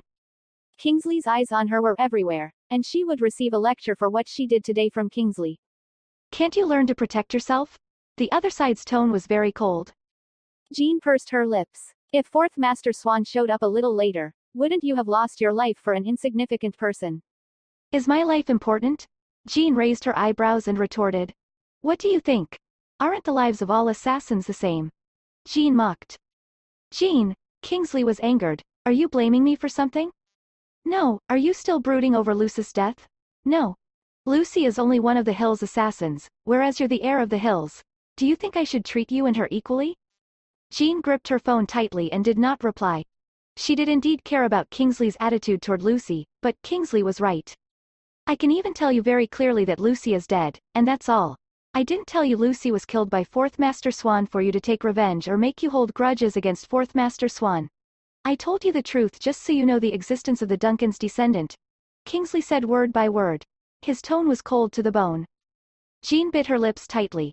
In fact, she knew that when an assassin died, no one would take revenge for their death. I remind you again to adjust your state of mind and find the Duncan's descendant, who is by Fourth Master Swan's side. As soon as he said that, the call ended. Jean pursed her lips. She was emotional about Lucy's death. After all, she did not grow up in the Hills, so she did not know how cold-blooded and ruthless Kingsley was. She could not be indifferent to people important to her, so it was impossible for her to become the heir of the Hills. She had never thought about it as everything she did now was just for revenge. Then, a knock sounded on the door. Jean pursed her lips, forcing herself to recover to her normal self in an instant. She said, "Come in." It was Mason who pushed the door open and entered. Mason did not attend the senior management meeting nor showed up at work. He sent a message to Jean early in the morning, saying that Kingsley had arranged work for him and that he would return only after he had finished dealing with it. He walked toward Jean and sized her up quietly. Jean said bluntly, "If you have something to say, just say it." "You almost fell off the roof just now, huh?" Mason asked. When he asked, there was a trace of killing intent in his eyes. "It didn't happen. There is no need to beat yourself up over it." Jean did not want to say too much. Chapter 718. Edward, I've missed you so much. She did not want to be lectured by Mason after being lectured by Kingsley. Mason looked at Jean coldly. However, Jean changed the topic. What did Kingsley instruct you to do earlier today? Go to the airport to follow fourth Master Swan, Mason said straightforwardly. Jean pursed her lips. Mr. Thorne predicted that fourth Master Swan would return to Southampton City today, so he told me to wait at the airport to monitor who returned from the old and remote town. Mason said, however, only fourth Master Swan and Knox came out of the airport. There was no third person. Fourth Master Swan wouldn't be so stupid to bring this person around so brazenly, Jean said bluntly. However, Mr. Thorne didn't want to let go of any opportunity to find the Duncan's descendant. He wanted to find this person as soon as possible. At the end of the day, he just wants to relieve the pressure off you. Jean glanced at Mason. Mr. Thorne said you're very bothered about Lucy's death and wants me to advise you. Are you like Kingsley, who feels nothing about Lucy's death? No, Mason directly denied it. Jean's eyes moved slightly. We're just better at disguising ourselves than you are, Mason said. Jean pursed her lips in reply. Lucy has been by Mr. Thorne's side for the longest time. In all these years, have you ever seen a second woman so close to him? If it weren't for his absolute trust, Mr. Thorne wouldn't have allowed a woman to be so close to him and stay by his side for so long. To Mr. Thorne, Lucy was indispensable. However, Mr. Thorne can't be sad about Lucy's sudden death because he's the head of the Hills. He doesn't have the right to be sad for any assassin. He can't let anyone see his weakness or his pity. Otherwise, the Hills would be easily invaded by the outside world. Mason said, this is one of Mr. Thorne's existences. Jean gritted her teeth. At that moment, she was rendered speechless by Mason's words. Jean, Mr. Thorne treats you really well. I have followed him for so many years, but I've never seen him treat anyone like this. Even if you're his biological niece, there's no need for him to treat you like this. The Hills can never show their feelings or emotion, but time and time again, he has broken the rules with you. If Mr. Thorne dies one day, he will die for you. Mason said, so, in this world, you have the least right to say that he's cold-blooded and heartless. With that said, Mason turned around and left. The moment he opened the door, he turned around and said, by the way, if you die in Southampton City, I, Miles, and a few other assassins in the dark will all die because of you. Mason, Jean called out to him. Am I not a qualified assassin? Mr. Thorne has never trained you as an assassin, Mason replied. Jean looked at him. Otherwise, you wouldn't still have such feelings. Mason said bluntly, Mr. Thorne couldn't bear to destroy your humanity. Jean had always thought that Kingsley was grooming her as an assassin. However, the grooming failed a little. As if he had seen through Jean's thoughts, Mason said, Mr. Thorne has never failed in grooming an assassin. Jean was shocked. For a long time, she actually thought that Kingsley was very cruel to her. He was cruel to tell her the true cause of her mother's death, which had not allowed her to get over her mother's death after so long. Moreover, Kingsley had taught her how to kill people. Her eyes turned red for some reason. She had no choice but to admit that Mason had convinced her. Kingsley treated her very well. Otherwise, she would not have been among those people. The only person she trusted was him. However, she really could not accept Lucy's death. No matter how hard she tried to pretend, she still felt bad about it.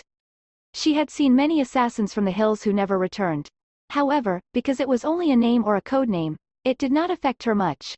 To her, their deaths felt like the sudden death of a distant relative that she was not familiar with, and she would not feel too sad about the person's death.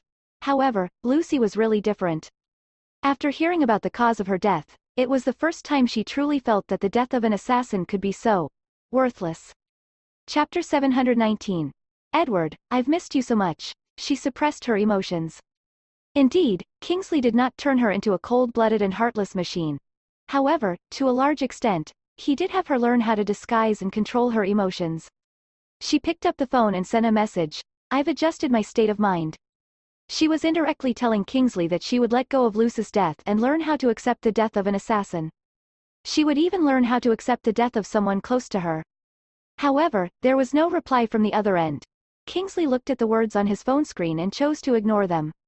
There were rumors that he was the Hills' most capable successor over the years, but the rumors had never been true. His eyes moved slightly as he looked at the man who had entered from the corner of his eye. We went to the old town and found the bodies of the other 5 killers, but we didn't find Ms. Harmon's body, the man reported. Kingsley's expression changed. Ms. Harmon's accident happened at a different place than the others. The other party must have destroyed her body to cover up the evidence. Yes, Kingsley replied. In that case, do we still need to gather manpower to look for Ms. Harmon's body? The man asked. There's no need. Yes, With that, the man left respectfully. Kingsley stood on the balcony outside, looking at the countless Delta Islands. In fact, it was good that she did not come back. The Delta Islands were not a place for people to rest in peace. In Lawrence Enterprise, in the vice president's office, Joshua threw his phone in front of Eden and flew into a rage. You said to use the trouble caused by the agents to kick Jean out of the Lawrence Enterprise. Now, look at it. It was a blessing in disguise for Jean. Eden looked at Joshua coldly. Joshua had gained a lot of courage now and even started yelling at him. Seeing that Eden did not answer, Joshua became even angrier. Eden, is that all you've got to prove yourself? I thought you were really powerful, but after plotting against Jean so many times in the dark, when was a success? When have you not been fooled by Jean? If my mom didn't think you could do it, I wouldn't have wanted you to help me at all. It's a waste of my time. Are you done? Eden's face was extremely grim. He still had a lingering fear in his heart after his fourth uncle threatened him today. At the thought of how he almost died at the hands of his fourth uncle, he felt so aggrieved that he wanted to kill someone. In front of his fourth uncle and Jean, was he worthless? On top of that, while he was questioning himself, Joshua mocked him. His expression was hideous, to say the least. However, Joshua did not seem to care because he was furious. You can't even admit that you're not capable. If I'm not capable, are you? If you're capable, you wouldn't have no say in the company with so many shares you have. What right do you think you have to criticize me? Let me tell you, Joshua, you best not provoke me. If I don't help you, Jean will kill you in a minute. What did you say? Joshua was also furious at that moment. I told you to get lost. Eden roared. His hostility made Joshua's imposing manner look weak. If you still want me to help you, you'd better shut up and get out. Eden vented all his anger on Joshua. Eden, what exactly are you so proud of? I'm flattering you by asking you to work at Lawrence Enterprise. I can't believe you're so ungrateful. In the end, you're just a F***C king dog that the swans kicked out. Bam! Eden punched Joshua hard in the face. Eden's sudden punch caught Joshua off guard as he never thought that Eden would hit him. Who the hell was Eden? What right did Eden have to hit him? He was the chairman of Lawrence Enterprise, and Eden was just a dog that he raised. What right did Eden have to treat him like that? However, before Joshua could react, Eden opened the office door rudely and left. Joshua looked at Eden's back. He was so angry that he wanted to kill Eden. Eden, on the other hand, immediately left Lawrence Enterprise. He had suffered enough from his fourth uncle and Jean, but he knew his worth not to take Joshua's insult of him. Besides, he had never taken Joshua seriously. He was the dignified eldest young Master Swan, and he grew up with other people's praises.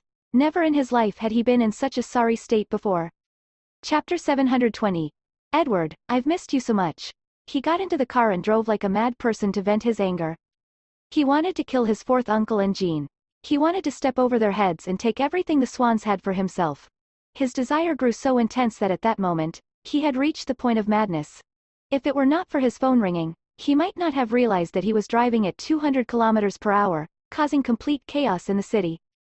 With that, he stepped on the brake and fiercely parked his car by the roadside. He looked at the incoming call, which was the only call he wanted to pick up. He suppressed his emotions and said, Michael, you don't seem to be doing well at Lawrence Enterprise. Michael went straight to the point. Eden's expression was ugly, and he held the phone without speaking. Did you take to heart what I told you earlier? Michael asked. Which one? About using Quinn. I've tried. This woman dislikes me, Eden sneered. When he calmed down, he had to admit that he was not as capable or outstanding as he thought. He had even suffered a lot of blows in his life recently, and the sense of superiority he once had gone. As I've said, conventional methods definitely won't work, but we can play dirty, Michael suggested. I think I might not be as useful as you think. In front of Michael, Eden admitted that he was a mess. He had to admit that compared to many people, he was useless. Are you in a bad mood? Michael instantly noticed. I used to be proud and thought that no one was better than me. I even thought if my grandfather valued me as much as my fourth uncle, I would have been as good as my fourth uncle. But now I know that I was just overestimating and making a fool of myself. What happened for you to doubt yourself like this? My failure recently has forced me to doubt myself. The trouble caused by the Lawrence Enterprises retail agents, was it you who did it? Michael no longer asked any more questions and speculate directly. Eden did not answer, but the silence was tacit agreement. Michael said, not only did it not bring any danger to the Lawrence Enterprise, but it also allowed Lawrence Enterprise to get the public's praise. further improving Jean's image. When Eden heard Michael's words, he subconsciously tightened his grip on his phone. Actually, it's not necessarily a bad thing, Michael said bluntly. It's not necessarily a bad thing. Eden sneered. Do you know how embarrassed I was today? Do you know that my fourth uncle? Michael frowned. Eden paused for a moment before saying, my fourth uncle almost threw me off Lawrence Enterprises' roof. Do you know that whenever I think about it now, I still feel a lingering fear and my whole body will tremble? This is the first time I've come so close to death, and I realize that I'm very afraid of dying, so much so that I want to give up. I want to give up fighting with Jean. If not for my reluctance to submit and the little bit of self-respect I have for myself, my fourth uncle would have successfully threatened me. I really am what Joshua says I am. I'm AF*C King Dog. Eden, calm down. Michael tried to persuade him. I really don't think this is a bad thing for you. You used to think you were invincible, so you always took risks to do many things and failed. But now, after this blow, you know the gap between you and others. Once you know that, you won't do things that you're not sure of. Eden sneered. Michael, you have never failed before. You don't know what it feels like to fail. Yes, I have never failed before, and that is why when it comes to working with you, I have never thought of failing. Michael enunciated every word. Eden said self-deprecatingly, even now, you still want to work with me? Although you doubt yourself, I don't think you're as incompetent as you say. In fact, I have always thought highly of you, and your failure is only because of your eagerness for quick success and instant benefits. If you could calm down, many things would not have gone that way. Eden gritted his teeth. He just could not stand Jean flaunting her power in front of him. He just could not accept that he was below someone else. Eden, as I've been saying, this matter isn't a bad thing for you. Not only will it allow you to recognize yourself and not be impulsive, but more importantly, you can use this opportunity to gain trust. Michael changed the topic, saying, when we know that we can't win head-on, we have to think about whether the method we're using is right. If it isn't, we have to find another way out. Chapter 721. Edward, I've missed you so much. What do you mean? Eden's attention was instantly drawn to Michael. He thought the man was mighty and could think of many things he could not. It's very simple. Take advantage of your fourth uncle's threat to you this time and compromise. Let your fourth uncle and Jean think that you're threatened and don't dare to fight with them anymore, Michael explained clearly. I don't think they'll believe me so easily. They won't believe you so easily because you didn't do it right. Michael's eyes narrowed. If you can lower your self-esteem, Jean will treat you like Monica treats me. I can control Monica to do anything. When it came to Monica, Eden really admired Michael. Even though Monica was stupid, just how big of a trick did he have to use to make a woman who did not like him sacrifice herself to such an extent? Monica isn't stupid. Michael seemed to have guessed what Eden was thinking. Everything she did was because of her trust in me. But Jean isn't so easy to fool. Of course, she's not so easy to fool now, especially after all that you've done, Michael said straightforwardly. Eden's expression was a little ugly. That meant he had been asking for it, for Jean to not trust him. But if you compromise, Jean and your fourth uncle would, at least, be less guarded. Once they're less guarded, you can do many things in secret. The first thing is to take down Quinn. How? Eden was still unwilling to be suppressed just like that. It's very simple. Michael smiled coldly. He then told Eden his plan. After Eden heard it, he was still a little hesitant. Can it really be done? Absolutely. Anyway, if it doesn't succeed, Joshua will be the one to take the blame, not you. Okay, I'll listen to you. Eden agreed immediately. With that, the call ended.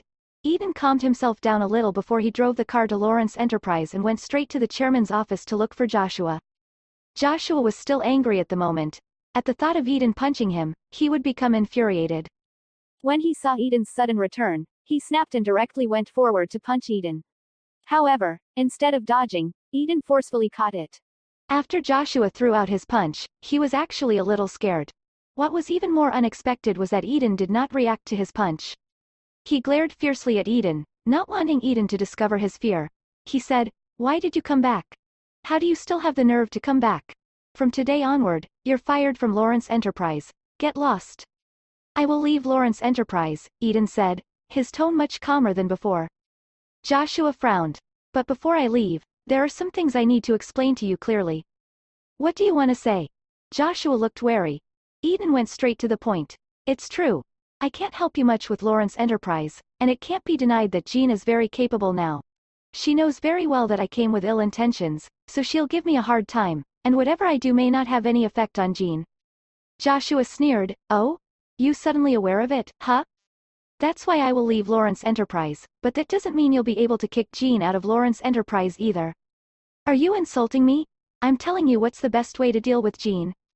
Joshua seemed skeptical of what Eden said. Eden cut to the chase and said bluntly, use Quinn. What did you say? Joshua was agitated. Use Quinn. Do you want me to die? I'm helping you. Eden's tone sounded serious. Quinn is the princess of the Sanders, and she's the only one that Jean would not dare to lay a hand on. And if Quinn wants to help you, kicking Jean out would be easy. Why should she help me? If you become her man, why shouldn't she help you? Are you crazy? Quinn has a fiancé, and I know very well how I fare. How can I become her man? Do you know the saying of what's done cannot be undone? Eden asked. What do you mean? What is the thing that women with status are most afraid of? It's when her own scandal is exposed. Eden said, as long as you think of a way to sleep with Quinn and take nude photos of her at the same time, do you think you can't threaten her? Chapter 722. Edward, I've missed you so much. Joshua was getting tempted. Once you become the son-in-law of the Sanders, have you thought about your position in the future? Not to mention Jean. Even my fourth uncle has to bow down to you when he sees you. Eden egged him on. It seemed Joshua was convinced by Eden. If you've thought it through, come to me. I will help you think of a way to sleep with Quinn. Now, I will go to the Human Resources Department to submit my resignation letter. Eden did not try to persuade Joshua further. If he did, Joshua would become suspicious instead. When he left, Joshua could not help but ask, why are you helping me? I can't bear to see Jean live a good life, Eden said bluntly. After all, the enemy of an enemy was a friend. Joshua would believe him, and he did because that plan was too tempting. What he once dared not think about suddenly made him excited. If he could really get Quinn to be with him, Jean would be trampled under his feet in the future. The Lawrences could even become part of the royal family. Then, his late grandfather and father would also rest in peace. Eden's sudden resignation really did surprise Jean. She had received a report from the Human Resources Department asking if she wanted to approve Eden's resignation application. Jean approved it without thinking twice. No matter what tricks Eden was playing, it was better for him to be out of her sight. Jean did not take the matter of Eden's resignation to heart and continued to work until Eden came to look for her. Jean did not look too happy about it. On the other hand, Eden appeared calm as he said, my fourth uncle threatened me and told me not to target you anymore. It turned out it was all thanks to Edward. However, she did not believe Eden could be so obedient. Perhaps it was just for show. Nevertheless, she did not need to put up false pretenses with Eden. Even if it was some high-sounding words, it was rare for her to waste time on him. Eden just looked at Jean's indifference toward him and said, no matter how unwilling I am to submit, and no matter how much I don't want you to live a good life, I have to say, I admire your ability. Jean sneered. Was Eden planning to repent? Was using such an approach make it less obvious that he was fake? He continued, I have to admit that I regret what I did to you back then. If I hadn't been seduced by Jasmine and put aside my pride back then, I think I wouldn't have ended up in such a sorry state. Are you done? Jean asked impatiently. Everything I've done isn't so much because I can't stand to see you live a good life, but because I'm jealous of the love I can't get. Jean snickered. So is Eden confessing to me now? However, I give up. Eden said, in order to live, I give up. And besides leaving Lawrence Enterprise, I will also divorce Jasmine and sever all ties with the Lawrences. Jean, our enmity ends here. Jean still remained indifferent to him as she said, Eden, I don't believe in anything anymore. Eden's eyes narrowed. He was still very unhappy about Jean's attitude toward him. Please leave. Jean said those words and shifted her gaze onto her computer screen. She simply had no interest in his every move, word, and action.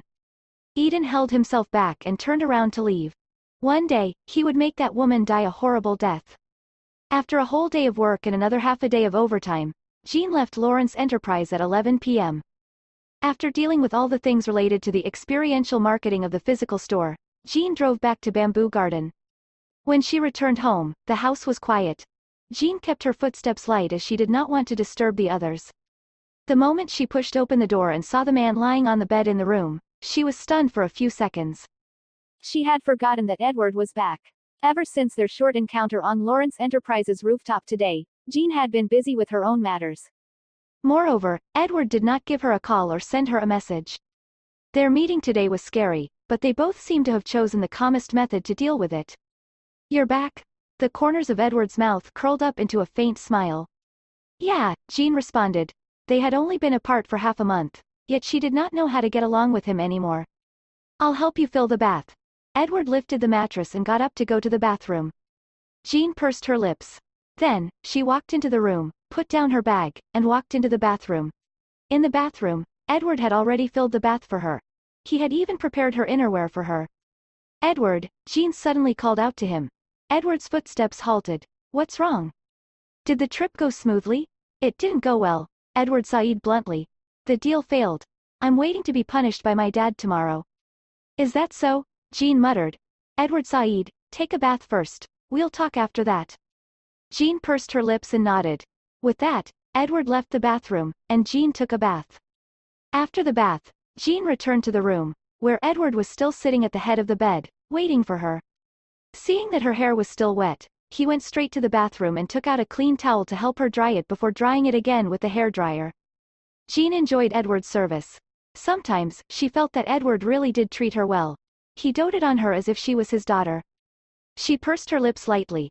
The moment Edward put down the hairdryer and was about to leave, she suddenly hugged his waist. Edward's body froze. Jean said, I've missed you so much. The smile on the corner of Edward's mouth was evident. He said, me too. This is the first time I realized that being away from you was so difficult, Jean said deeply. Edward casually placed the hairdryer on the head of the bed and then sat back down on the bed to look at Jean. Jean looked at him. The two of them were very close, so close that Jean could see the deep love in Edward's eyes. It was not lust. At that moment, she chose to close her eyes and then took the initiative to kiss him. Edward did not reject her kiss. That night, they did not sleep. It was the most intimate night they had since their marriage. Jean thought that was probably how their relationship worked, in bed. Chapter 723. The Family of Three. After a night of intimacy, the sky outside was already bright when Jean opened her eyes. She did not even know what she did with Edward last night. In short, it was indescribable. She flipped over, not knowing what time it was. Hence, she reached her snow-white hand out from the mattress to get her phone to check the time. She did not know why the alarm clock did not go off today. Just as she stretched out her hand, someone suddenly hugged her body. Jean was instinctively frightened by how tightly the person behind her was hugging. She thought he was still sleeping. After all, a certain someone had worked very hard last night. She turned her head to look at Edward, only to see that he seemed to have just woken up too. Are you awake? Jean asked. Yes, Edward replied, and his casual voice was very attractive. She used to think that the man in front of her was cold and aloof. Perhaps it was because of the image that he gave people in the past, that he was always difficult to approach and was always high and mighty. However, after the two of them got together, she found him flirty. At that moment, his big hands that were everywhere. Edward, Jean called out for him to stop. Was last night not enough? She was close to dead. Edward looked at Jean's nervous look and laughed softly. Damn it. He could not look any better when he smiled. Even the autumn sunlight could not even be compared to the brilliance on his face. Was there a misunderstanding of his looks back then? She had always felt that the rumored fourth master was astonishingly handsome, but she never thought he looked charming. She always thought that he was the cold type. She had heard that fourth master Swan did not look good when he smiled, and that was why he always pretended to be cool.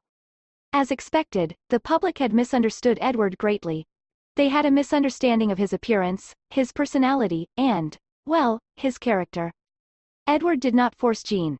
Instead, he hugged her in his arms and said, sleep with me for a while. It's late. I have to go to work. It's the weekend today. I don't have a weekend. Yes, you do. The rumored cold and aloof fourth master Swan was as clingy as a piece of chewing gum.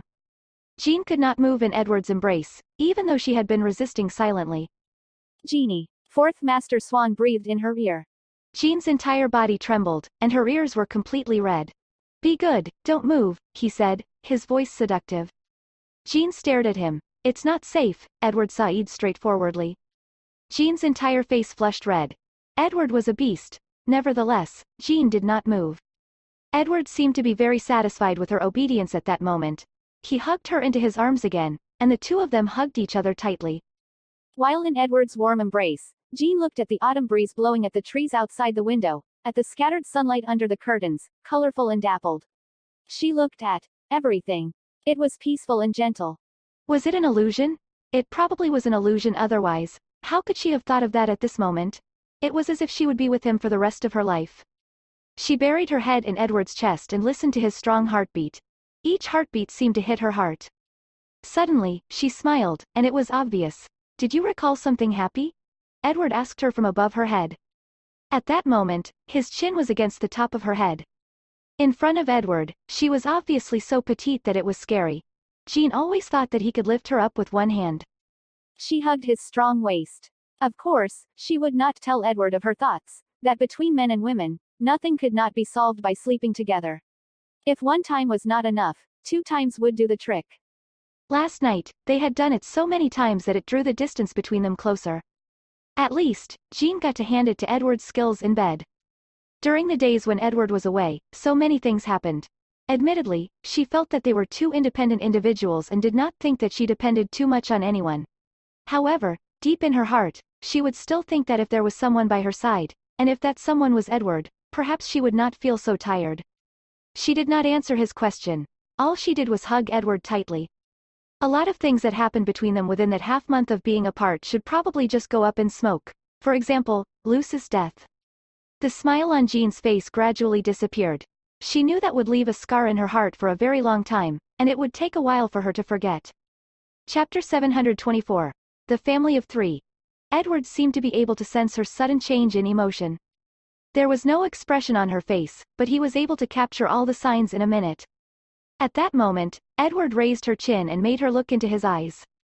Who would have thought that 4th Master Swan, who made people afraid to approach him, had a pair of eyes that were like stars?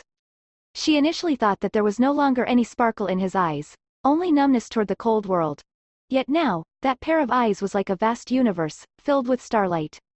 Jean closed her eyes. Slowly, a kiss landed on her lips. The best way for the 2 of them to work out was to not take their feelings for each other seriously. However, other than that deep and tender kiss, Jean did not feel a single trace of lust from Edward. It was as if he only had love, affection, and deep fondness for her. Sometimes, Edward would make her feel temporarily lost. Jeannie. Edward's lips moved from her lips to her ear. He seemed to have a special liking for her ear. That man really had a kink. Don't seduce me, he said as if to remind her. Jean was stunned. Immediately after, the hands under the sheets seemed to move. She always thought that men were instinctive, but it turned out women were too. Edward was amused by Jean's expression. He seemed to laugh a lot in front of her, and when he laughed, he was charming and seductive. That man was hard to control. Jean said, I'm hungry. She changed the topic because she did not want to be in the same bed with that man anymore. She was afraid that she did not have enough willpower. However, a certain someone did not reply to her for a long time. With that, Jean frowned and looked straight at Edward. Looking at his face, it was clear that there was a deeper meaning behind it. Edward, what are you thinking about? Jean was flustered and exasperated. In an instant, she knew what he was thinking about. What are you thinking about? I'm thinking about what I'm thinking about, Edward replied. I'm not either. If you're not, why don't you get up? Jean got a little angry. I can't bear to. Jean would always be tempted by Edward's words. Sometimes, even a normal sentence could make her blush. It was a very normal sentence, but it was the tone of his attractive voice that made her think of something else. It made her heart race. She turned over, for she could not be seduced by Edward like that. As such, she lifted the blanket and was about to get off the bed. Just as her toes touched the ground, a loud noise sounded, and Jean knelt on the ground weakly. At that moment, she was stunned by the fall. How could her legs be so weak? As for the culprit, he simply supported himself with his arms as if he was very satisfied with his masterpiece. He did not even have the intention to pull her up. Jean raised her head and glared at Edward. You look so good even when you fall, Edward commented. Look good? F***CKU. Jean got up from the ground and barely managed to stand up. She was about to go to the bathroom to wash up when a certain someone stretched out his long arm and hugged her slender waist. Then, in the next second, she returned to his embrace and hugged her tightly. Edward, you be *****. Jean cursed. Sleep with me for a while more. I'm hungry, Jean said. The moment she said it, she was a little angry. My tummy is growling. I know, Edward replied. What the hell did he know? All he knew was to act like a pervert. Edward hugged her in his arms and pressed his body tightly against hers. Jean looked at Edward, who closed his eyes as if he was really sleeping. Although she did not see the time, she knew from looking at the sky that it was late in the morning. How could he sleep with the sun already up? Last night, I didn't sleep at all. Someone seemed to have seen through her doubts. Are you trying to prove that you're very good? Jean retorted. Edward simply closed his eyes and smiled. Jeannie, if you insist on saying that, I will also accept your compliment. How could someone be so shameless? I can't bear to sleep, Edward suddenly muttered in his magnetic voice. Jean's heart skipped a beat. Sometimes, Edward's simple words could make her heartbeat race. He continued, I was afraid that if I fell asleep, you wouldn't be around anymore. Jean did not know how to reply to him. She always felt that with Edward's strength, he already knew her identity. Chapter 725, The Family of Three. She had many identities, and that was why she worried. Edward hugged her tightly as if he was afraid that she would really leave. Then, he opened his eyes and looked into hers. It caught Jean off guard as she looked into his eyes. Before she could conceal the emotions in her eyes, Edward saw them all, and she got nervous. He said, it feels like everything in front of me is like a dream and that all the good things in my life during this time are stolen. Jean did not know if Edward was saying it to please her or if he meant what he said. She said, isn't it good to live in the present? Would it not be good to live in the present? After all, who knew what would happen in the future? Who knew if they would kill each other? Besides, who would have known that Edward would kill Lucy? The moment Kingsley told her that Edward was the one who killed Lucy, she knew that they were irreconcilable enemies. She lay silently in Edward's chest. As to her question, Edward did not reply her. Between them, it seemed they would always deliberately ignore some problems that they did not want to face. Anyway, they would see how it went. After that, Jean closed her eyes and fell asleep. Although she slept last night, she did not sleep for long. She had to admit that Edward was indeed very good in bed last night. It was as if she would not give up until she got back all the things she had missed while they were separated from each other. At that moment, she thought she would not be able to fall asleep. Besides, she was merely accompanying Edward to take a nap. However, after closing her eyes and thinking of many things in a daze, she really did start to fall asleep again. The moment she fell asleep, she seemed to hear Edward's voice, saying into her ear, not dead. Not dead? Who was not dead? Or was she hallucinating that Edward was whispering in her ear? By the time she woke up again, she was sure that it was already very late. It was not noon but afternoon, and she was starving to death. It was like her entire stomach was empty. She protested adamantly, I'm really starving to death. Yes, Edward replied but did not move after that. What was the meaning of that? However, Jean could not care anymore. In any case, she had to get up and eat. With that, she lifted the blanket. As she fell to the ground the last time, she was very careful when she got down this time. After making sure that her legs could support her weight, she left the bed and went straight to the bathroom to wash up. She stood in front of the large mirror, naked. When sleeping with Edward, her clothes were redundant. She looked at the redness on her face. She thought her face would be pale because she was weak from starving. However, who was the woman in the mirror with a ruddy face and was even glowing? She could not help but bite her lips lightly, but her slightly swollen lips were burning. How wild was Fourth Master Swan last night? Not only her lips, but her body had pink-colored marks all over. 1, 2, 3. 15. That was not accounting for the parts of her body that she could not see. Suddenly, the bathroom door opened, and Edward walked toward her. Startled, Jean felt that she had no way to escape. At that moment, she felt her body being hugged from behind, and a head then buried itself in her slender shoulders. That move was very intimate. You're heavy, Jean resisted. Edward was like a lump of iron, and she could not even move him no matter what. Moreover, all his weight was on her body, almost flattening her. Fortunately, Edward only leaned on her body for a while before he casually picked up the bath towel in the bathroom and wrapped her up with it. Jean looked at him. Although you have a great body, it's better not to catch a cold. The important thing is. Edward suddenly bent down, leaned close to her ear, and said softly. Jean looked at herself in the mirror. Her face, which was originally rosy, was now even redder. It was like her entire face was about to explode. Damn it, Edward. Wash up. After Edward saw that, he instantly became serious. Let's eat together after you wash up. Jean brushed her teeth fiercely with her teeth gnashed. Chapter 726. The Family of Three. Once the two of them had washed up, Edward helped Jean put on her home clothes. Then, they went downstairs with their hands held. Jean was not used to that kind of intimacy. In fact, when they were in bed, they were overly intimate. However, she thought it was the effect of the hormones between men and women.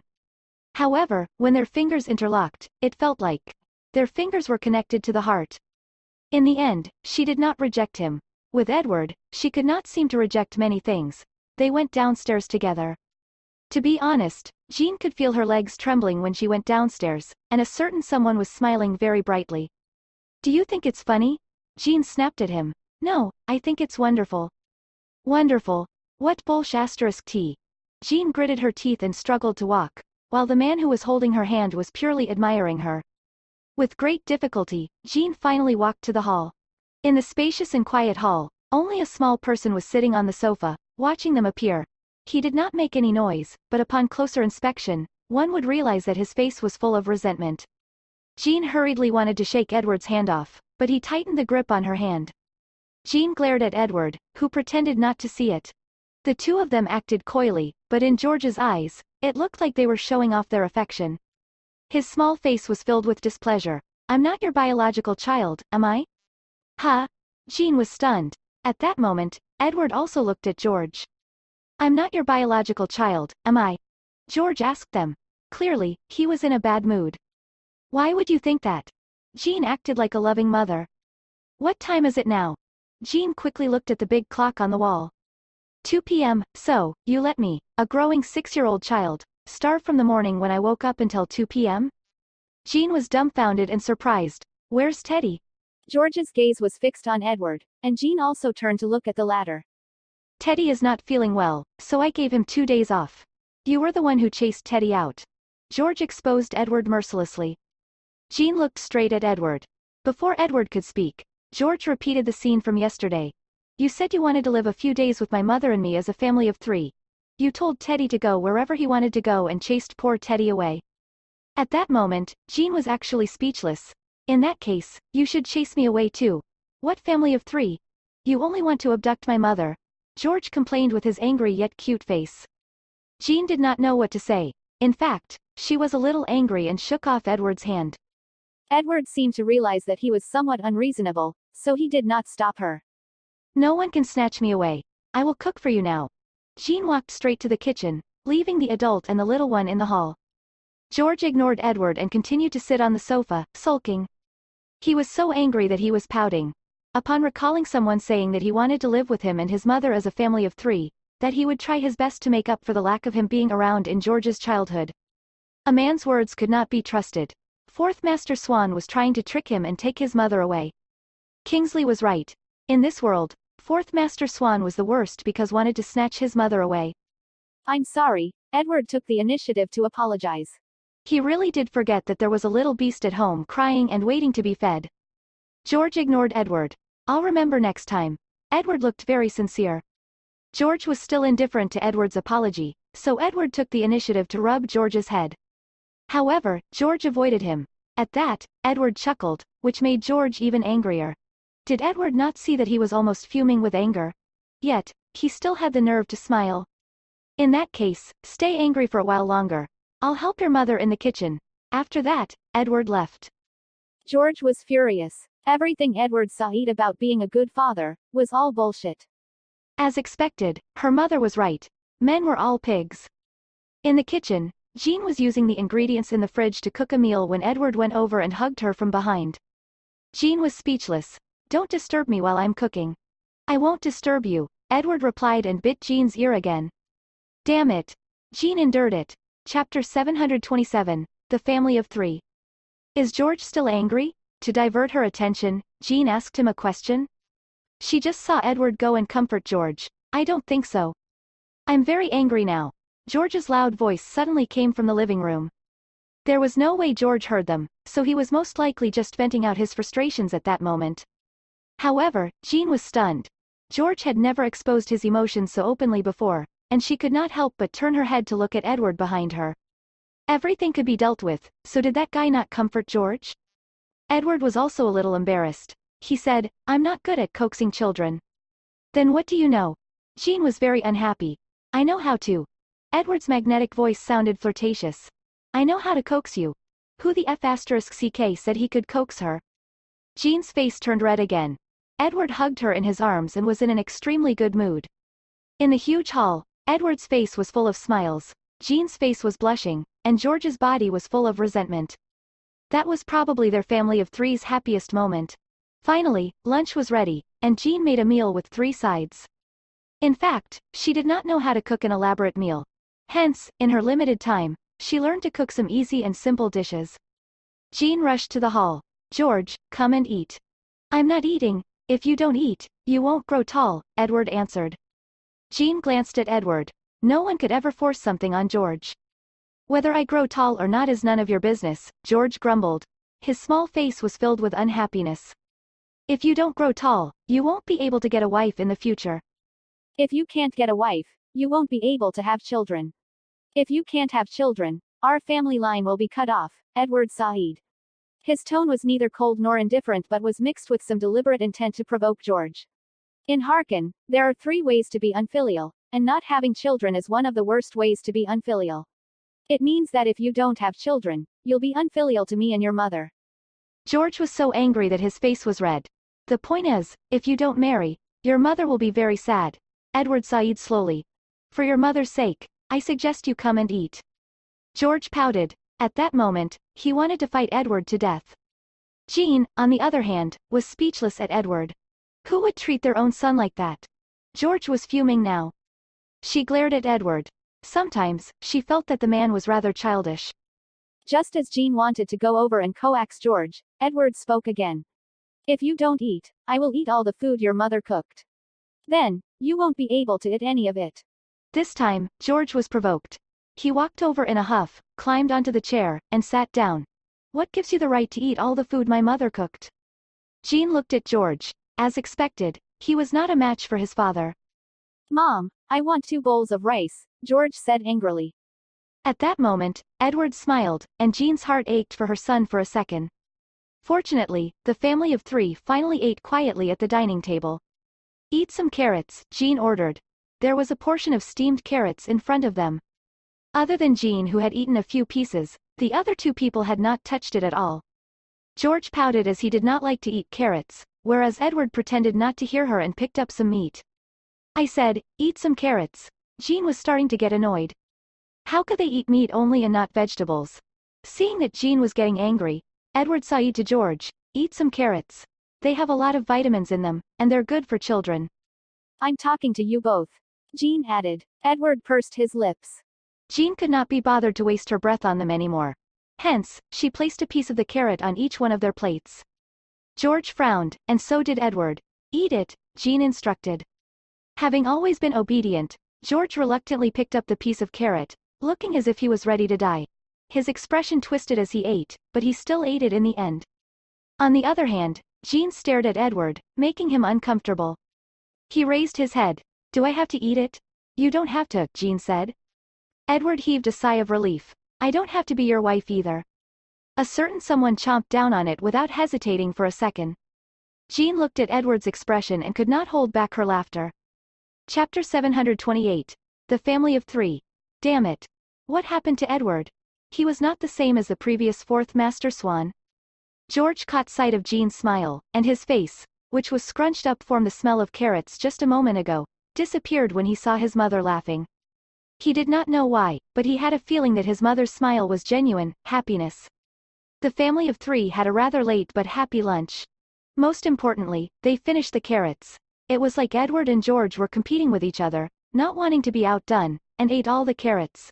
In fact, Jean liked carrots, but when she saw the 2 of them finishing them all, she did not know whether to laugh or cry.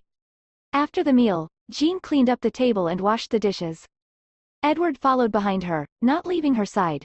George was speechless at how clingy a grown man could be. Even he was not attached to his mother anymore. Then, Edward hugged Jean from behind. Jean was speechless. Help me put the dishes into the dishwasher. Jean had to instruct Edward to do the work as she could not stand it anymore. Edward hurriedly took the plates and utensils that Jean had rinsed and placed them into the dishwasher one by one. The 2 of them cooperated rather happily while George sat on the sofa and just looked at them, showing off their love for each other. Once the plates and utensils were cleaned, Jean was about to leave the kitchen when someone stood in her way. Jean frowned. Aren't you going to praise me? Edward asked. Praise, my asterisk SS, Jean thought. At that moment, she saw Edward bend down. Edward was really shameless. He had done such a small thing, yet he still had the cheek to ask for a reward. The next second, she felt his lips on her lips, and the two of them kissed passionately. George left the sofa in a huff. He ran upstairs with his short legs and made a loud noise on purpose. When Jean heard that, she immediately wanted to break free from Edward's embrace. She was so distracted by Fourth Master Swan that she had forgotten that her own son was angry at her. However, her actions were met with strong resistance from Fourth Master Swan. He hugged Jean tightly and then pressed her on the counter in the kitchen, going deeper into the kiss. Jean could only mumble and stammer. Damn it. She did not know how she should face George now. Edward only seemed satisfied after a long time and let go of her. Jean stared at him angrily, but she had a bashful look on her face. She looked at Edward and threatened, "Try kissing me again." Edward endured it. "Can you take into consideration George's feelings? Is he even your biological son?" Jean was fuming. Edward Said, he was just an accident. Jean was beyond speechless. "You're my true love." After he finished his sentence, a kiss landed on her lips again. Jean really wanted to beat Edward to death. George finally understood that they had never been a family of three. Fourth Master Swan only cared about his mother. Those father-son reunions on TV were all lies. Lately, Teddy had painstakingly found many father-son reunion movies for him to watch. However, they were all bullshit. George looked at Fourth Master Swan, watching as the latter cut the steak seriously. Tonight's dinner was 3 steaks, 1 for each person. Fourth Master Swan cooked them, and it was he who pestered his mother to teach him how to cook. Rather than saying it was to share the household chores, it was to pester his mother. It was so that George could not get close to her for even a second. "Am I handsome?" Edward suddenly said. George was stunned. Jean, who was eating the steak with her head lowered, also raised her head in surprise. "There's no need to be jealous." Edward was cutting the steak slowly. "You look like me." "I'm not jealous, and I don't want to look like you. I look like my mother." George was infuriated. He hated Edward so much that he did not want to look like the latter. "If you have a younger sister, she'll look like your mother," Edward Said naturally. "I don't want a sister," George refused immediately. "Oh, I'm not asking for your opinion, Edward Said. I'm asking for your mother's opinion." George was really pissed off by Fourth Master Swan. They said that children were the heart and soul of parents, but he was nothing to Fourth Master Swan. Jean could not stand it anymore. She touched George's angry head and said to Edward, "You won't have a daughter." Not only did George not like it, but most importantly, she had never thought of giving birth to another of Edward's children. In fact, she had never thought of having another child again. "Oh," Edward replied. There was no emotion in his voice. George felt that he had won, so his mood was much better. Then, he cut the steak with great effort as it was a little hard to cut. To him, it was still a little difficult to hold a knife and fork, especially with the steak today, which was a little too well done. It was all because of Fourth Master Swan's poor cooking skills. George cut the steak fiercely. "Can't cut it?" Edward raised his head and glanced at George. "No," George tried to force himself to cut it. "I've cut it, Edward Said." As he spoke, he picked up his plate of beef, which had already been cut into small pieces. George stared at Edward, who said, "But it's not for you." Then, he placed the cut steak in front of Jean and took Jean's plate for himself. Jean was stunned. Edward smiled. "Eat up." Jean pursed her lips and turned to look at George. She could feel that at that moment, George was very close to killing Edward. Jean did not understand why Edward would always try to anger George on purpose. Could it be that Edward did not know how to get along with children? While she was in her thoughts, Edward suddenly took the steak in front of George and cut it for him. However, George did not accept it. "I can do it myself." "Your mother is the most important, Edward Said." He meant that he would help her cut it first. George bit his lip. "Moreover, ladies first." Edward quickly cut the steak and gave it to George. "Eat up." George seemed convinced by Edward. Then, he lowered his head and ate the steak obediently. As he ate, he raised his head. Before he could say, "Thank you," he saw Fourth Master Swan take a piece of steak from his mother's plate and feed it to his mother. Even if his mother refused, she still had to eat it. George knew that he should not have expected anything from Fourth Master Swan. The latter was just trying to snatch his mother away. He was just. Yes, his birth was just an accident. Chapter 729. Warmth. Do you know why we raise pigs? George believed that he was an accident. Anyway, from the beginning to the end, Fourth Master Swan only had eyes for his mother. As for his mother, sooner or later, she would be kidnapped by Fourth Master Swan. After dinner, the family of three sat on the sofa in the living room and watched TV. Edward and Jean sat together, with Edward hugging Jean in his arms. The two of them were very intimate. Meanwhile, because George was angry, he sat alone in a corner of the sofa, deliberately keeping a distance from them. Jean felt a little helpless about it, but she could not push Edward away. Hence, all she could do was let her son sit in the corner. She felt that Edward deliberately went against George sometimes to make George feel that she belonged to Edward, and it would make George very unhappy. Some comedy-type variety show was playing on TV. Jean had not watched TV for a long time, so watching TV felt strange to her. However, she did not expect Edward to be so engrossed in TV shows. He would laugh at the funny segments and ask to fast forward past the boring segments. She used to think Fourth Master Swan was out of touch with the ordinary world. However, after they got together, she realized that the man had quite the common touch. For example, when he deliberately angered George, she even thought he was still quite childish. The family of three watched TV until 9 p.m. when Jean asked George, "Do you want to go to bed now?" No, still seething with anger, George refused immediately. "If you don't want to sleep, your mother and I will go to sleep, Edward Said." George's face turned red with anger. Edward stood up from the sofa and pulled Jean along. "Let's go to bed." Could she voice out and say that she was instinctively afraid of the man saying the word, sleep? Edward seemed to be able to read Jean's mind, and a smile stretched across his face. "I didn't expect you'd look forward to it, Jeannie." Was he blind? Did she look like she looked forward to it? The corners of his mouth curled into a pensive smile, and then he dragged Jean upstairs. Jean shook Edward off, but Edward was not angry about it. Jean turned around and walked toward George. "I will accompany you back to your room." George was fuming today. He was angry at Fourth Master Swan and at his mother. He took a glance at his mother and harumphed before his short legs scuttled up the stairs on their own. Jean was a little frustrated. George had never thrown a tantrum at her ever since he was young. Therefore, she glared at Edward. It was all his fault. Edward, on the contrary, pretended to be innocent and had a clueless look on his face.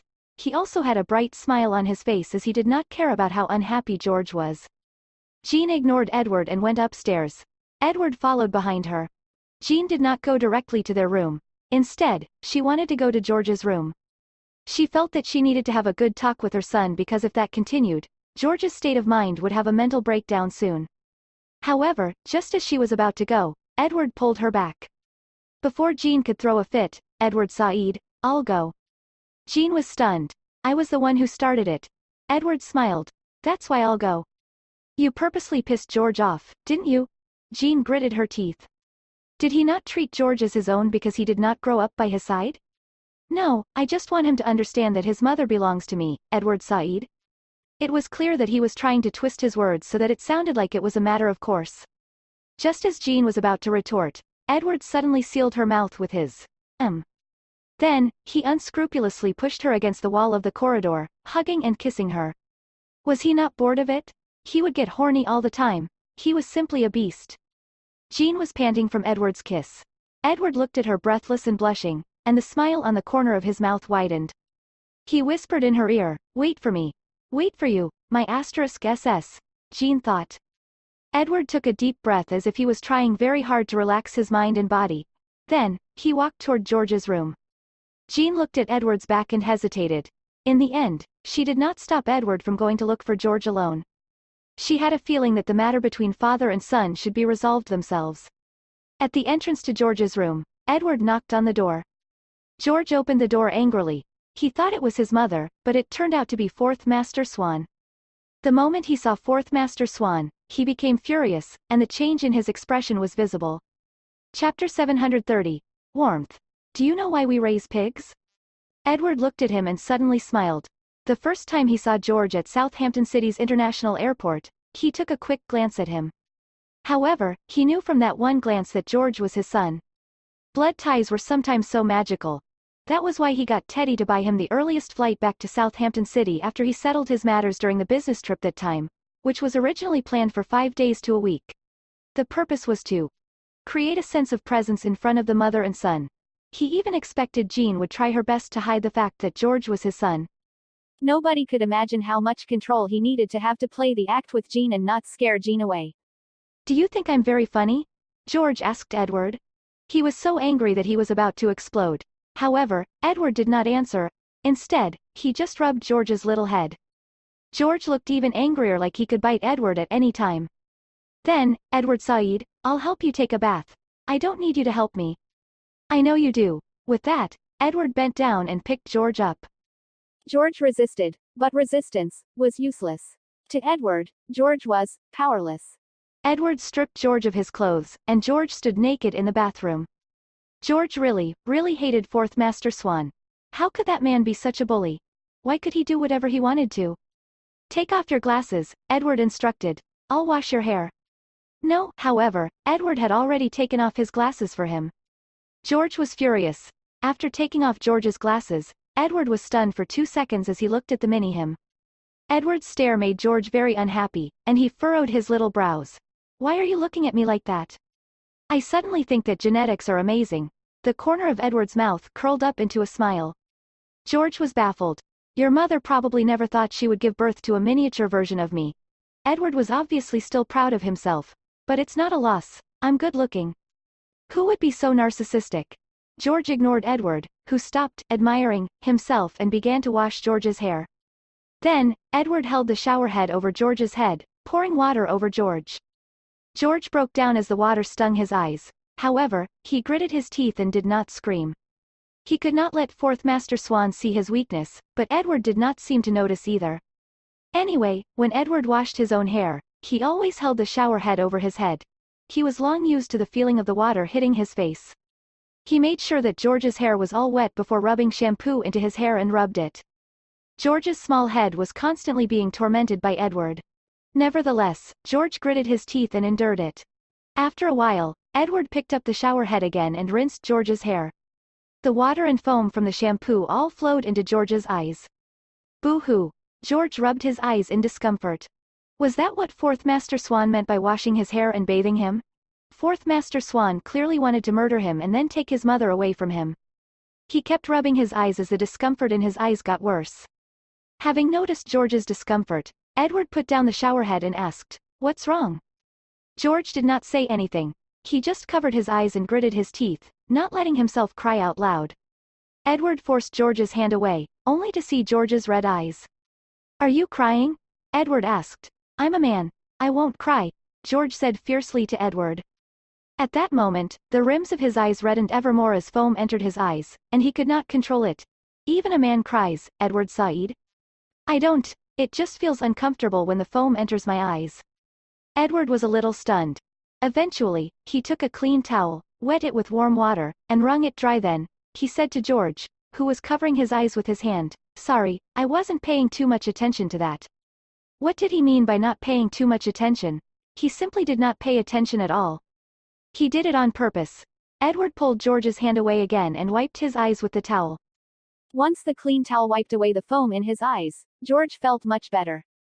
However, because the foam just now had stung his eyes were still red, making him look inexplicably cute. Edward hugged the naked George in his arms and let him lie on his lap. Then, he passed the towel to George. "Cover your eyes." George was upset, but the foam stung his eyes, so he did it anyway.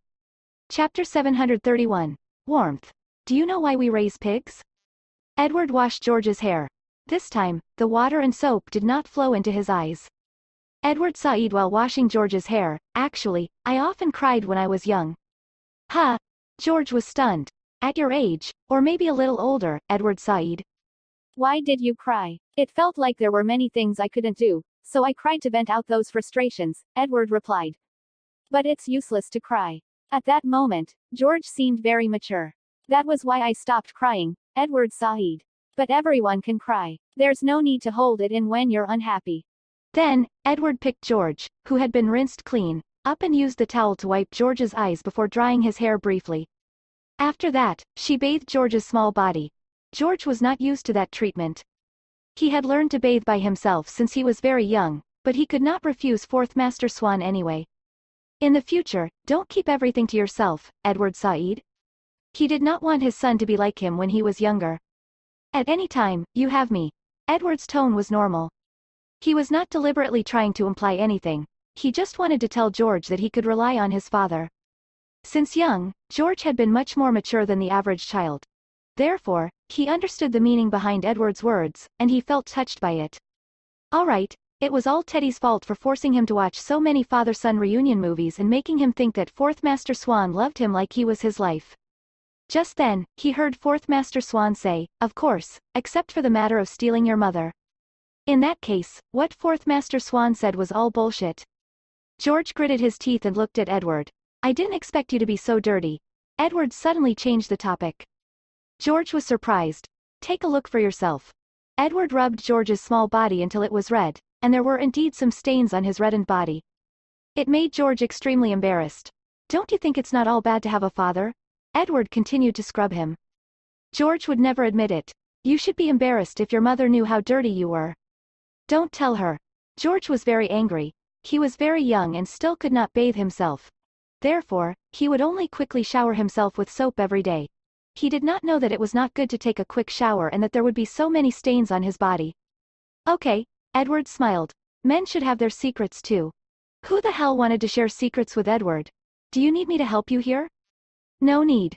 George covered himself with his hands. "In that case, bathe yourself." George took a look at Edward and obediently lathered soap on his body. Then, he washed it off carefully. As he rinsed himself off, George's face started to redden. It was because he thought of what he saw when Fourth Master Swan bathed him the last time. It was obvious that Fourth Master Swan was only bathing him and did not have any intention to bathe with him. "Do you have something to say?" Edward seemed to have read George's mind. George gritted his teeth. "Why do you look like that?" Like what? Edward raised his eyebrows. George looked down at him. Only then did Edward suddenly understand, and he smiled. "When you grow up, you will also look like that." "I don't want to. It doesn't look good at all." George's face was full of disdain. "Helpless, Edward Said. If your mother hears this, she will faint in the toilet." George was dumbfounded. Jean expressed. She was also in a difficult position. At that moment, she was outside George's bathroom. She did not know if Edward would bully George again, so she followed him. Then, she heard the sound of a shower coming from the bathroom, as well as the conversation between the father and son. It was so explicit. Was that the conversation men had with each other? After that, she turned around and was about to leave. After all, their interaction was not going as bad as she thought. It seemed that without her presence, Edward and George would get along more happily. She had just lifted her feet when she heard Edward's voice from the bathroom. "Because your mother likes it very much." What bullsh asterisk T. Jean's entire face turned red. Could Edward be any more outspoken? However, she started to understand what Edward meant, that she would be very worried if George did not grow up well and healthy in all aspects of development. In fact, that was every mother's worry. Though, never in a million years did not expect Edward to say such dirty words. Chapter 732. Warmth. "Do you know why we raise pigs?" Jean really held it in and left the room. She was afraid that she would not be able to sleep after eavesdropping on their conversation. Damn, her son was only 6 years old. What kind of thoughts was Edward instilling in her son? When she returned to the room, she was still a little flushed. It took a long time before she finally calmed herself down and walked into the bathroom to take a shower. As she took a shower, the words that Edward said to George kept replaying in her mind. When did she say she liked it? She despised it so much. Jean's face was red as she took a shower. Suddenly, the bathroom door was pushed open. Jean was stunned as she saw Edward at the door, sizing her up. "What are you looking at?" Jean was flustered and exasperated. Looking at what looks beautiful. Jean really wanted to tell the whole world that Fourth Master Swan was not cold at all and that he was extremely flirtatious. "Every part of you is beautiful," Edward concluded. Jean's face was red, especially when she saw that Edward was already taking off his clothes at that moment. She really was as good as dead. The two of them were in the shower for a long time, and after washing up, they lay on the big bed, exhausted. Jean did not understand how a man could have so much energy. It was as if he did not feel tired. "We have to return everything we once owed," Edward suddenly said. That fellow seemed to be able to read other people's minds. He knew what she was thinking. Jean turned to look at Edward, who was looking at her with admiration. At that moment, one of his hands was playing with her hair. "You were only away for half a month." Jean gritted her teeth. "As for that, no, you were away for 7 years." Jean stared at him with wide eyes, speechless. "So, We'll continue to return it. Don't come near me. Someone was already close. Edward. Be good. I really don't want to anymore. You want to? I really. During that 2-day weekend, Jean was asleep much more than she was awake. That was right. She slept all the time, and their so-called family of 3. Right. George was the one who was abandoned. Fortunately, Fourth Master Swan got up the next day and made breakfast for George. Jean could half-consciously feel that the person next to her had gotten up. At that time, she was really lying on the bed. She did not even want to move her toes, so she did not even struggle and fell asleep again. It felt like the sky was falling. She wanted to die. Downstairs in the hall, Edward was making eggs on toast while George was on the sofa, watching him cook. Edward was clearly a little flustered, and George did not look forward to his breakfast at all. In the hall, the father and son had never had much to say to each other. Hence, it was unusually quiet. George finally could not hold it in any longer. Looking at Fourth Master Swan, who was clearly not good at cooking but was still trying to put on a brave front, he asked in his young voice, "Where's my mother?" "She's sleeping," Edward answered. While answering, he continued to cook the eggs seriously. "Why isn't she up yet?" George was surprised. His mother usually would not laze in bed for too long, and it was already past 9 in the morning. "She's tired from last night." "What did she do?" George was curious. Did she work overtime again last night? It's something you don't understand. George was furious. He hated it when people treated him like a child. "Come and try the eggs on toast I made," Edward sighed to him. He did not care about George's feelings at all. George endured it and walked over. Just as he walked over, a familiar man's voice suddenly sounded in the hall. "I seem to smell eggs."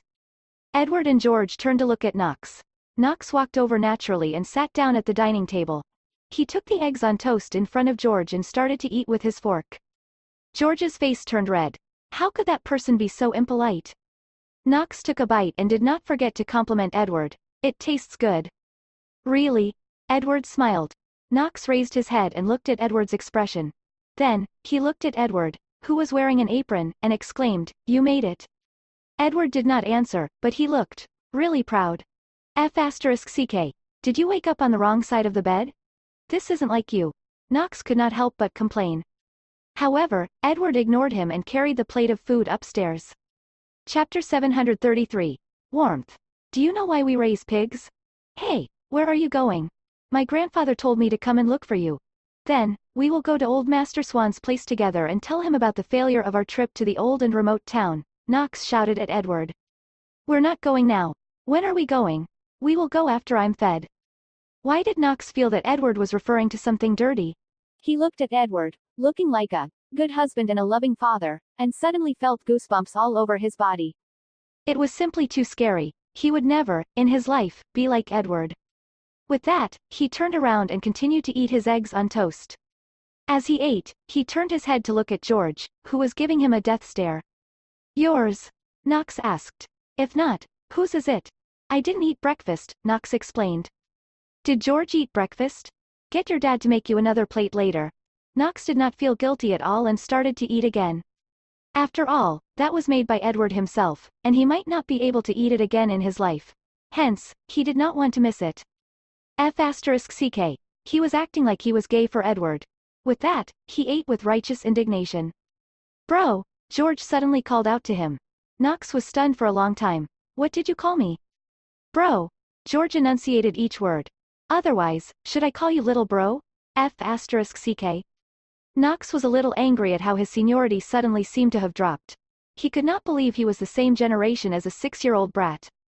"What's the matter?" Knox answered casually. "Is it good?" George asked. "It's good." Knox deliberately flashed George a proud smile. "Anyway, I don't like the food Fourth Master Swan makes." George acted as if it did not matter. "That's because you don't know how to appreciate it. Your father has never cooked." Knox ate his food happily.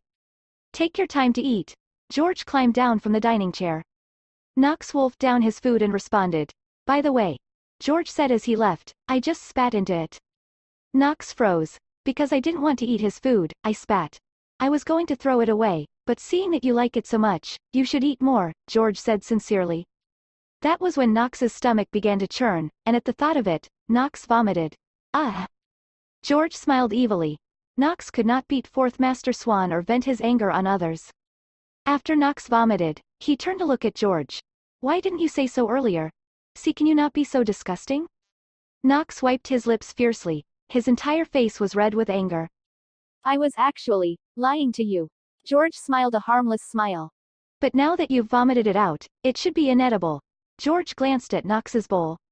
Knox was exasperated. At that moment, he had a reason to suspect that George had done it on purpose. George was deliberately taking revenge on him for stealing his breakfast. That little brat was really sinister, just like a certain someone. Let's go out for breakfast, George suggested. Knox was stunned. At the end of the day, that little brat, George, wanted him to take him out for because he had not eaten breakfast. Holy sh*t. That little brat's scheme was too scary. He had plotted against him in minutes and then succeeded in achieving his goal. When he grew up, would he not be the second Edward? No, it was very likely that the student would surpass the master. In the end, Knox brought George out for breakfast. As for Edward, Knox believed there was no way the former would return downstairs in a short while. After all, it would take a long time to feed him. In fact, Edward had never thought of going to his father's place today. If he wanted to go, he would wait for Jean to go to work tomorrow. During that 2-day weekend, he did not want anyone to disturb their family of 3. George protested. What family of 3? In the bedroom, Jean really wanted to sleep. She did not want anyone to disturb her at all. Be good. Eat something before you sleep. Edward's gentle voice urged her by her ears. She really wanted to kill him. As such, she opened her eyes angrily and saw Edward holding a plate of eggs on toast, sitting in front of her with a pure and innocent look on his face. All of her anger suddenly disappeared when she saw Edward, who looked like a housewife at that moment. Where the hell did the big bad wolf from last night go? Chapter 734. Warmth. Do you know why we raise pigs? If she were to get angry at him now, she would feel that it was her fault. Come, let me feed you. There was no way she could reject Edward's magnetic voice and gentle expression. That was the first time she understood the meaning of the word, evildoer. She forced herself to sit up, and at that moment, the blanket fell off. Jean followed Edward's line of sight, then, she gritted her teeth and pulled the mattress up. Does it hurt? He asked her. It was obvious that he saw the dense bruises on her body. If I say it hurts, will you stop? Jean asked. Edward took 2 seconds to do some serious thinking. No, in that case, why did he ask? Open your mouth. Edward's guilt only lasted for a second.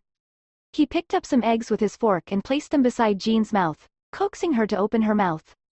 Jean, however, did not have an appetite. Who would want to eat right after they woke up from their sleep? Despite that, she could not reject Edward's initiative. It was as if it would hurt him greatly once she rejected him. How many faces did that man have? In the end, she opened her mouth and ate the eggs by the side of her mouth. She chewed twice and was surprised that it tasted not bad, as she did not have much hope at first. After all, Edward was not the type to cook. Is it good? Edward observed Jean's expression and asked. It's not bad. Jean nodded. If you like it, I will feed it to you every day. Jean was at a loss for words, indicating that she did not want to eat it. Edward laughed out loud. Jeannie, you've learned to be bad. Damn it. If he did not think of it, how would he know that she had learned to be bad? Be good and open your mouth again. Edward continued to feed her. Jean sat at the head of the bed and ate eggs on toast that Edward fed her mouthful by mouthful. The room of the two of them.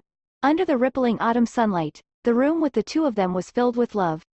It turned out happiness could really be that simple as a plate of eggs on toast that he personally made. Do you still want more?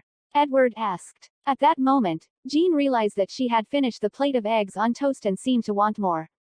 Would you still like more? Edward confirmed again. I'm not a pig, Jean refused. She did not want to trouble Edward anymore. Moreover, she was indeed full. However, it was delicious, and someone was serving her, so she was a little greedy. How can a pig be as cute as you? Edward looked at her dotingly. Could he not compare her to a pig? Are you sure that's enough? Edward repeated to confirm. Was he really afraid that she would not be full? That's enough for me, Jean replied positively. I want to continue sleeping. Before she could lie down, someone kissed her. Did she have sugar on her lips? Otherwise, why would he want her all the time? This guy's superb kissing skills could really make her lose herself in his world. She was panting and thought he had had enough of that kiss. Unexpectedly, he suddenly climbed onto the bed. Edward, do you know why we raise pigs? Edward interrupted her. Jean looked at him with a guarded expression. to fatten them up for some good meat. She cursed, thinking that if she died one day, she would probably be murdered. Knox and George came back after breakfast, but they did not see Edward anywhere downstairs. That was when Knox knew that the guy would not go to old Master Swan's place today. He did not understand. What fun was there in a woman? Should a group of women not be more fun? How long would it take for them to eat breakfast? George seemed to be a little displeased as he muttered. How long would it take to some eggs on toast? He and Knox had already eaten breakfast outside, yet they had not come downstairs. That will depend on your father's ability, Knox answered casually. Huh? George was baffled. What kind of Martian language were the adults speaking? You're still young, so you don't understand. You'll know when you grow up. Knox smiled pensively. Only people with low IQ will deliberately show off. Knox was confused as to who George was criticizing. As George scuffled up the stairs, Knox looked at George's back speechlessly. That kid really did not know how to be grateful. Fortunately, Knox was not a calculative person.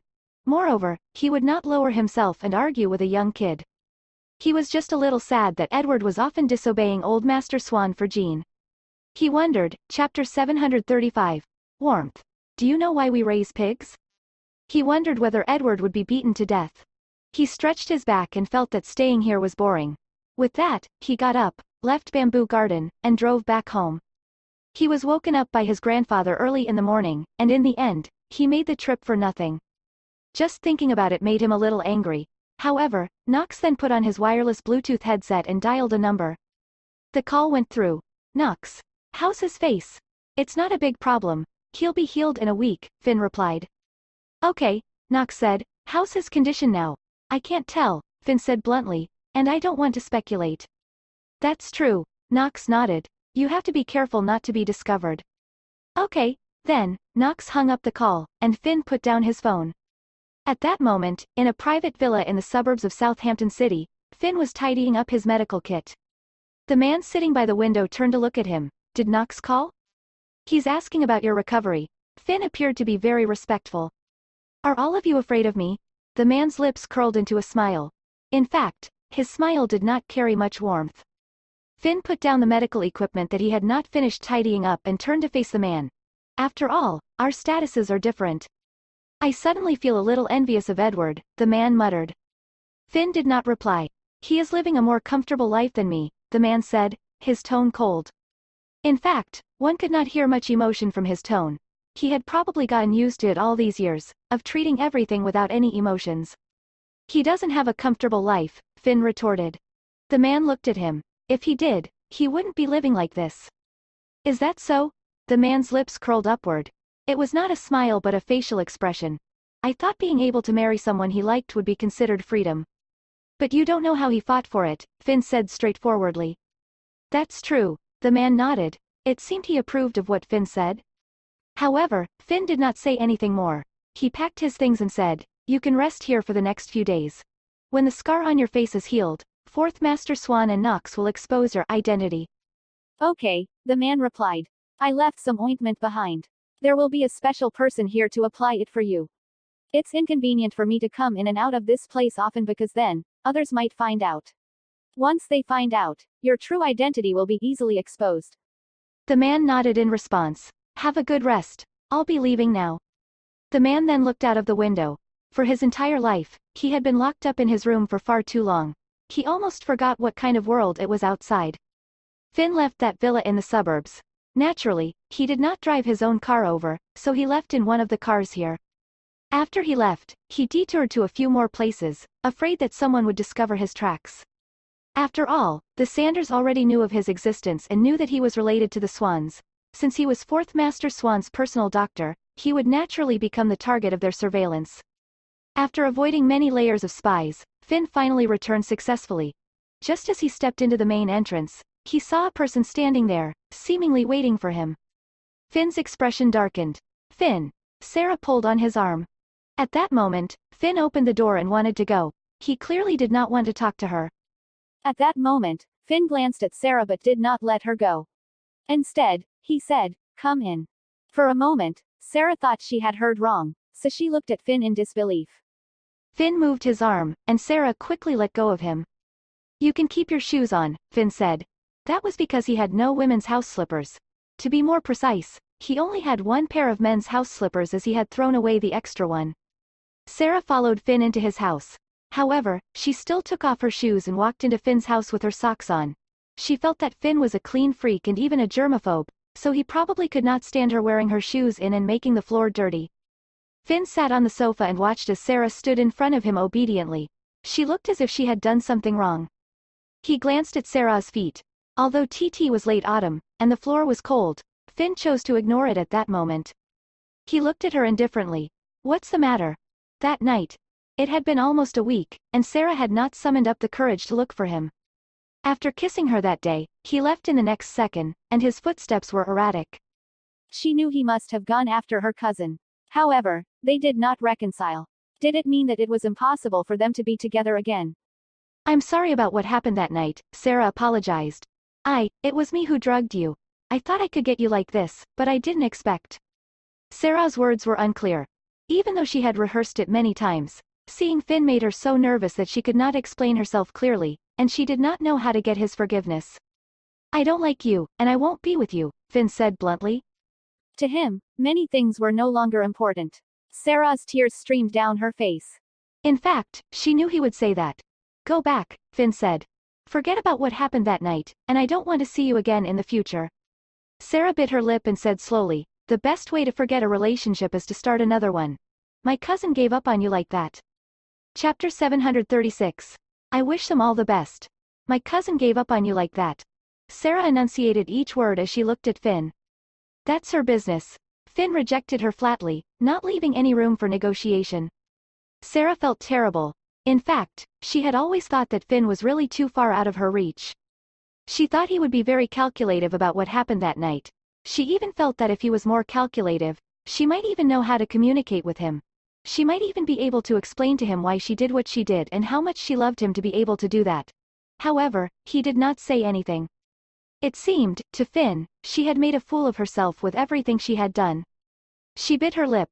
How am I not good as my cousin? There's nothing to compare, Finn replied. I don't think Monica is good or you're bad, but that has nothing to do with me. Sarah's eyes were red. Finn's reply did not mean to belittle her, but it really pushed her far away from him. Why would Finn not look at her? She thought that if he was no longer with her cousin, he would somewhat notice the existence of others. However, why was Finn so rational? Rather than being rational, it was more accurate to say he was cold-blooded. After having his feelings hurt, should he not find someone to comfort him? Should he not want someone to heal his wounds? How could Finn be alone, with no one to see his sadness? She actually knew there was no way he was not sad. He liked her cousin, and she knew it a long time ago. Her cousin always said that Finn was an *SS hole and that Finn did not love her or treat her well. However, a bystander could see everything clearly, especially a bystander who liked that man. Every time she saw Finn with her cousin, she could see the look in Finn's eyes. From time to time, she would look at her cousin, who was clumsy and was always prone to bumps and bruises. Every time her cousin was about to fall, he would reach out and hug her. He knew that her cousin loved dressing up and liked to wear all kinds of high heels. Hence, he would always carry a few band-aids with him to prevent her heels from getting blisters. She actually saw many small details, but her cousin did not. Her cousin always thought that Finn did not love her, that Finn loved another woman. In fact, she had never met the Patsy that her cousin had mentioned. She could tell at a glance that Finn only treated Patsy as a sister and, at most, felt responsible for Patsy. She did not know what the relationship Finn and Patsy had, but she did not think that Patsy would be a threat to Finn and her cousin's relationship. The only problem between them was that Finn kept everything to himself. The biggest obstacle in their relationship was that they had never been honest with each other. As for Sarah, because she liked Finn, she would not take the initiative to tell her cousin that Finn actually loved her very much. She admitted that she had some ulterior motives and that she wanted her cousin to divorce Finn so that she could have a chance to pursue Finn. However, although she said that she had loved Finn for a long time, deep down, she knew very well that it was impossible for her to be with Finn. During that time, she had even treated Finn as her Prince Charming whom she admired. Yet, never did she expect that after all those years, her cousin would still divorce Finn. All the thoughts that were stirring in her mind instantly surged like the waves in the ocean. She could not control herself. She felt that now was her chance to truly pursue Finn. She was too eager for success and was afraid that Finn and her cousin would suddenly get back together. That was why she took Lizzie's suggestion and chose the most extreme method. Once she succeeded, even if Finn was not responsible, she would have a way to make her family force Finn to take responsibility for her. She admitted that she was not as pure as her cousin when it came to liking Finn, as she was very scheming. After all, Finn did not love her. If she did not cheat on the road of love, she did not know how long it would take for Finn to fall in love with her, or how long it would take for Finn to consider her. Therefore, she had to put in a lot of effort to understand Finn and to observe what he cared about and what he could not refuse. Chapter 737. I wish them all the best. Therefore, she knew very well that he was sincerely grateful to her aunt and uncle. She could use that gratitude to force Finn to take responsibility for her. After all, her aunt and uncle would not be willing to see her being wronged like that. Even if they cared about her cousin's feelings, Finn and her cousin had divorced and were two separate individuals. They would not selfishly tie her cousin and Finn together. However, they still failed that day. Moreover, she did not know why her cousin would appear at the hotel. If her cousin did not appear, actually, she did not know whether she would sleep with Finn or not. After all, it was the first time Finn had really chased her away. When she thought of that, Sarah still felt a little uncomfortable. She said, "Finn, that was my first kiss." Then, she did not know what else to say, and it was useless for her to say anything to Finn. She could only use her cowardice to win his sympathy. Finn's expression changed slightly, but he did not say anything. Sarah said, "If you said you slept with my cousin that night because you were drugged and was unconscious, you could refuse to bear any responsibility. However, what about me? To me, you were the one who took the initiative. It was you who took away my first kiss. In that case, shouldn't you pay a price for drugging me?" Finn raised his eyebrows.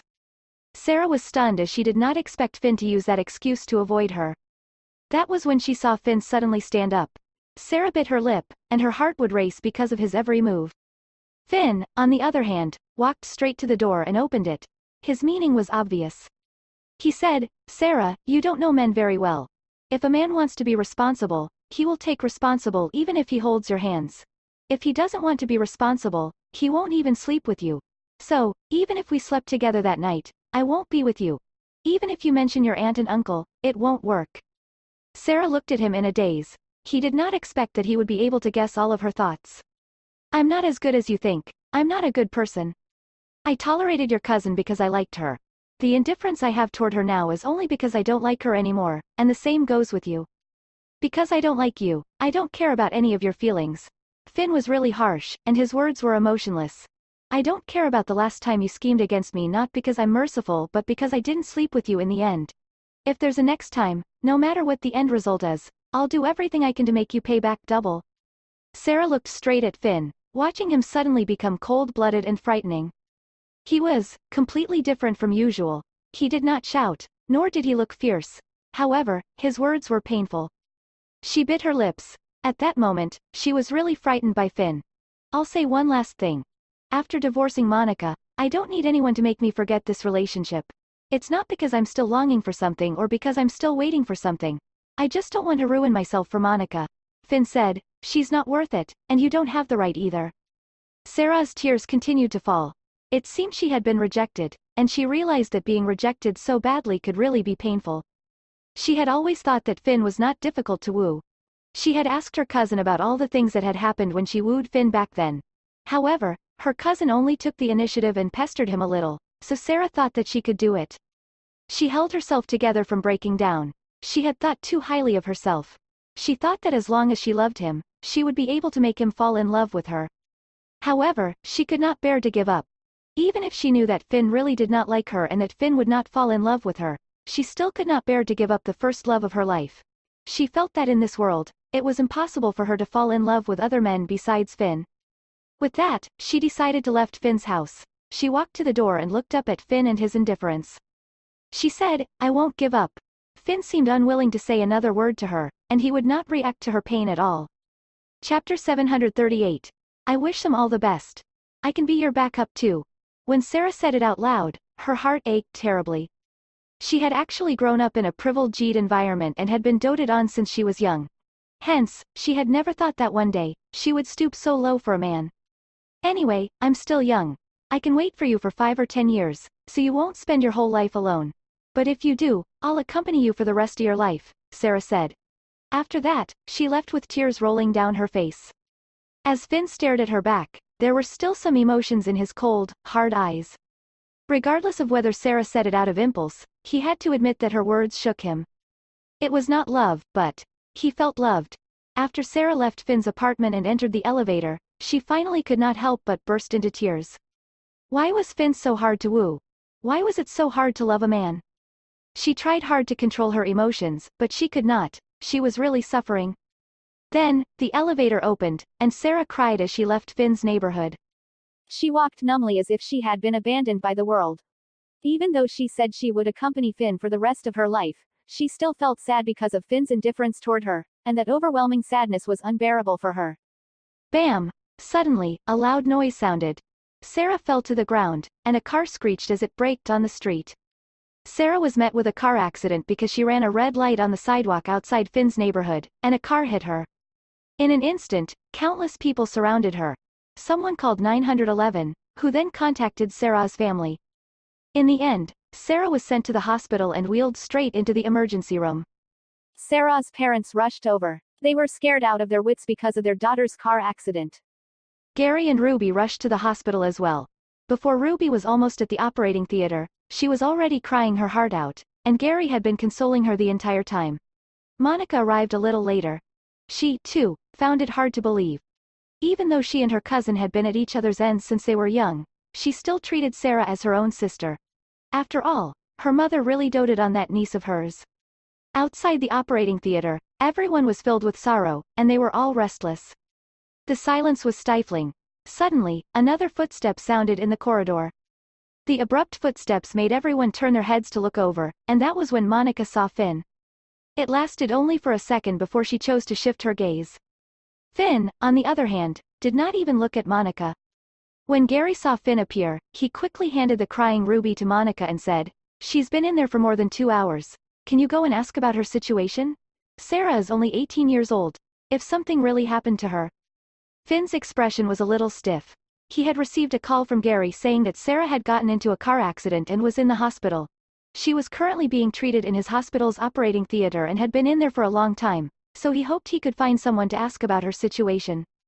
Finn stayed silent for a long time because Sarah getting into a car accident had a lot to do with him. Yet, he did not say anything in the end. He just drove to the hospital and saw everyone's sadness. He nodded before walking to the side and making a call. Not long after, a nurse appeared in the corridor. She chatted with Finn for a while before walking into the operating theater. Everyone looked nervously in the direction of the operating theater. About 10 minutes later, the nurse came out. She was very respectful to Finn. Her life is no longer in danger. There are just a lot of injured areas, and the doctors are treating them one by one. They're almost done now. Is she all okay? Gary, who was beside Finn, asked quickly. For example, was she missing an arm or a leg? The doctor said it's just a fracture. She'll recover, the nurse replied quickly. That's good. Gary heaved a sigh of relief. After that, he turned around and told the others what the nurse said. Everyone was relieved. Chapter 739. I wish them all the best. No one noticed, but at that moment, Finn, who had always been cold, also silently regulated his emotions. About half an hour later, Sarah was wheeled out. By then, she was completely awake. She saw everyone and then Finn. Seeing him, her heart still skipped a beat. When she was met with the car accident, she thought she was dead for sure. Apart from her parents and her family, she also had regrets about Finn. She was unwilling to end her life at her age in such a way, but fortunately, she was not dead. When she opened her eyes and saw her family and Finn, she closed her eyes silently. While everyone gathered around her to ask about how she was feeling, she reached out and grabbed Finn's hand.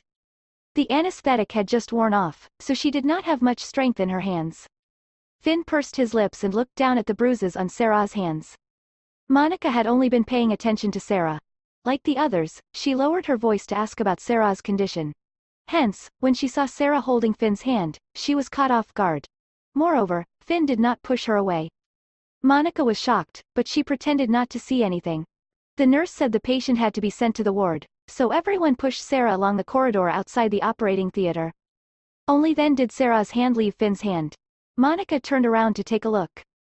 She saw Finn standing there and did not seem to have any intention of accompanying her. In the ward, Sarah quickly settled down and was put on an IV drip. Ever since Sarah came out of the operating theater, she was surrounded by noise. Sarah, why did you run a red light? Don't you look where you're going? Fortunately, the other driver wasn't going fast. Otherwise, do you think you'll be seeing us right now? That's right. How can you make us worry? It was a red light. Didn't you see it? If anything were to happen to you, how are your mother and I supposed to live? You must be careful next time. Why did you go to Lambert Road? Do you have a classmate who lives there? Asked Sarah's mother, Yvonne Taylors. Monica, who had been sitting on the side, acting like she had nothing to do, suddenly paused. Lambert Road, she knew very well that it was where Finn was living now. I heard you were crying when you got into the car accident. Did you quarrel with your classmate? Yvonne asked again. Mom. Sarah was finally a little impatient. Can't you let me rest for a while? The doctor said I have to rest. However, you keep talking nonstop, and my head is about to explode. It hurts so bad. Where does it hurt? Where does it hurt? Ruby said agitatedly. Just don't talk to me. Let me rest quietly for a while, okay? Sarah could not take it anymore. Ruby held her tongue and did not say anything more. Everyone stayed with her quietly. By the way, where's Finn? Ruby suddenly asked. He was here just now. Where did he go? At that moment, Sarah, who had her eyes closed, opened her eyes when she heard his name. Monica was peeling an apple for herself at that moment. The premium ward was fully equipped. However, Sarah had just moved into the ward, and the nurses were busy, so they could not help Monica with peeling the apple. She had nothing to do or was intentionally distracting herself, so she chose to do it herself for the first time. She peeled it until it was beyond recognition. At that moment, she even cut her finger. It hurt, but Monica gritted her teeth and covered the wound with a napkin to stop the bleeding. I'll call him to ask, Gary quickly said. Sarah looked in her uncle's direction and gently bit her lip, not saying anything. At the thought that Finn did not reject her just now, she controlled her heartbeat and tried to listen to her uncle's call to Finn. After the call ended, Gary said, Finn, can you follow up with Sarah's treatment and come over later? Finn is such a kind person. Ruby could not help but sigh. At that moment, she even looked at Monica and was clearly a little disappointed. However, Monica pretended not to see it. She felt that her self-control was quite strong recently. Ever since she slept with Finn and was almost strangled to death by him, she seemed to have learned how to control her emotions. Will Finn come over? Sarah asked. Chapter 740. I wish them all the best. He's going to talk to your attending physician about your treatment. He'll be here soon. All right. Sarah smiled brightly. Monica did not want to peel the apple anymore. She threw the pitted apple into the trash can and stood up from the sofa. Sarah, I don't have anything else to do, so I'll head off now. Where are you going? You don't even go to work, and all you know is how to play. Now that your younger cousin is injured, can't you spend more time with her? Gary was a little angry. There are so many of you. Can't any of you take care of Sarah? Besides, Sarah might not even want me to accompany her. We've been at each other's throats since we were young. Don't you know that? Monica said matter-of-factly. You child, uncle, Monica has something to do. Let her go. Having you guys are enough, Sarah quickly said. Let's not disturb her plans. Monica hated Sarah the most. Ever since she was young, that chick had always acted like an innocent bunny in front of her parents. Every time, it made her gnash her teeth in anger. Look, your sister is more sensible than you. Yes, yes, yes. She's the most sensible. It was rare for Monica to retort. In that case, I'll be leaving now. When are you coming back to work? Gary asked. Tomorrow. Is that okay? Monica was a little speechless. Gary answered, which meant that he agreed. Monica opened the door of the ward and left after getting her father's consent. She actually knew that Finn was not such a kind-hearted person. If Sarah got into a car accident, he would at most help her father inquire about Sarah's surgery. How could he be so kind-hearted to care about her follow-up treatment? That was unless Sarah's car accident was related to him. She thought it out calmly, and her footsteps suddenly halted because she saw Finn coming toward her. He was probably going to Sarah's ward. Of course, Finn saw her too. The two of them looked at each other for a second before Finn walked past her. Did Sarah get into a car accident because of you? Monica asked him from behind. Finn did not answer. However, Monica also felt that she was asking for trouble. She knew better than anyone how annoyed Finn was at her right now. It was better for her to disappear, in the ward. Finn politely knocked on the door and went in. Sarah's eyes lit up when she saw Finn. Finn said, I've asked the doctor, and Sarah's condition isn't serious. She has to stay in the hospital for observation and treatment for about 10 days. Then, she can be discharged. That's good, Ron Harrison, Sarah's father, quickly said. Thank you, Finn. Thank you for your trouble. Finn was about to say something when he paused and turned to look at Sarah. Sarah looked at him the same way, and when she saw that he was looking at her, her heart raced. She quickly explained as if she had done something wrong. I didn't see the red light, and that was why I ran it. I really didn't notice it. I didn't mean to get into an accident. Finn pursed his lips. The other 4 elders in the room were also surprised by Sarah's sudden explanation. They were all experienced people and had been in society for many years. Hence, they could instantly sense that something was unusual between the two of them. I really didn't do this to make you worry about me. I swear, I really didn't. Sarah tried her best to explain herself. Yvonne could not hold it in any longer. Sarah, did something happen between you and Finn? Sarah bit her lip and kept her eyes on Finn without saying a word. It made everything even more unbelievable. Finn? Gary called out to Finn as he could not hold it in anymore. Finn said, Sarah confessed to me today, but I refused. The room was completely silent. Sarah had said she liked Finn before, but everyone thought she was just saying it. However, who would have thought that it would be true? Yvonne could not accept it. Sarah, what were you thinking? Finn is your brother-in-law. How can you like him? You're just a kid. What do you know about liking him? He's my ex-brother-in-law, Sarah said righteously. And I'm not young anymore. I'm already a grown-up. I'm 18 years old. I know what it means to like someone, and I only like Finn now. You say that anyway, I like him. Sarah suddenly started bawling her eyes out. Chapter 741. I wish them all the best. Yvonne wanted to say something else, but she could not. Furthermore, Sarah had gotten into a car accident. Sarah, I'm going to make it clear to you in front of your parents, your aunt, and your uncle. I don't like you, and I will never like you. I admit I'm responsible for your car accident today, so I'll do my best to help you recover. As for other things, nothing will change. On top of that, I hope that you can control your own daughter and niece. Her appearance has also brought me a certain burden to me. Finn explained himself very clearly. The people in the room did not know how to react. I'll make a move first. If anything comes up in the hospital, you can give me a call. I'll also take the initiative to follow up on Sarah's recovery. After that, Finn bowed politely. Sorry for the trouble I've caused. After that, he left. Gary and Ruby exchanged glances before Gary hurriedly said, I'll go and ask about the details. I'll go with you. Ruby also followed. Sarah and her parents were the only ones left in the ward. Why are you crying? Yvonne was a little speechless. He's already said that he doesn't like you.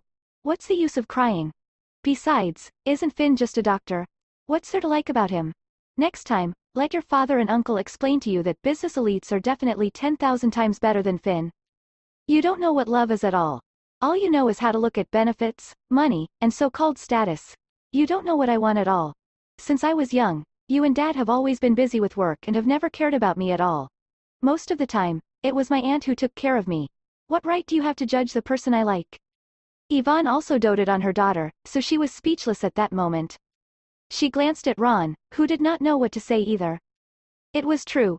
Since Sarah was young, they had not cared much about Sarah and did not know how to communicate with her. Now that I've finally found someone I like, you guys still don't agree with me. I might as well just die in a car accident so I don't have to be so sad again. What nonsense are you saying? Yvonne quickly said. All I'm saying is that Finn doesn't like you. Why are you making things difficult for yourself? Can't I like him even though he doesn't like me? Why are you so stubborn? Besides, isn't it your cousin's ex-husband? No matter how bad you are, you can't take what your cousin doesn't want. Mom, if you say that again, I'm really going to get angry. Sarah looked very angry. With that, Yvonne stopped talking. All right, as long as our daughter likes him, it's fine. Why say so much to her? Ron said without any principles. I just feel sorry for my daughter. Your niece, Monica, is nothing like our Sarah. However, because your sister married well, Monica is doted on by the Harrisons. Your parents are biased toward her, and Sarah has suffered a lot all these years. What nonsense are you talking about? Don't you think my younger sister has helped our family a lot? If it weren't for my sister, I wouldn't be where I am today. When we were too busy to care for our child, my sister helped us to take care of her. How dare you say such things? Ron was very angry. Yvonne's eyes reddened after getting a scolding from Ron. I was just saying. Why are you so fierce to me? I can't say anything bad about your sister, can I? I'm an outsider to the Harrisons. If you really don't like me, let's get a divorce, and I won't say anything else after that. You're unreasonable. Ron was so angry that he waved his hand and left, leaving Yvonne crying in the ward. Mom, Sarah called out to Yvonne, a little speechless. However, Yvonne did not respond. Why are you arguing with Dad? My aunt and uncle are really good to me. Yes, they're all very good to you. I'm just the bad guy, right? Yvonne said angrily. That's not what I said, and I agree with what you said. Sarah laughed on purpose and consoled her mother. I'm no worse off than my cousin. Yvonne glanced at her daughter. So, I'll definitely be able to get Finn. Why do you have to like Finn? Yvonne felt a little resentful. Because he's good, don't you want to do better? I do. Hasn't grandfather and grandmother always liked Monica? I just want them to see that the person who likes my cousin will fall for me in the end. This way, you'll be more respected at home, right? Chapter 742. I wish them all the best. That's true. I really can't stand the way your grandparents are fawning over your aunt's family. Yvonne cursed. Sarah was not as petty as her mother. However, she had always liked to go against her cousin since she was young. She did not know if it was because they were born to be at odds with each other or if it was because she was subconsciously envious of her cousin, who had everything since birth. Monica grew up with the best parents and in the best environment in the world. Monica had just returned home by taxi when her phone rang. She was a little afraid of receiving a call from her father, because under normal circumstances, she would be scolded. Hence, she braced herself and said, Dad, do you know about Finn and Sarah? Gary immediately asked. Could she say that she did not know about them? Do you know, Sarah's car accident today is related Finn? In fact, she did not want to know. Today, Sarah's confession to Finn failed, and she was so sad that she did not see the red light. That was why she got into a car accident, Gary said it clearly. Dad, what are you trying to say?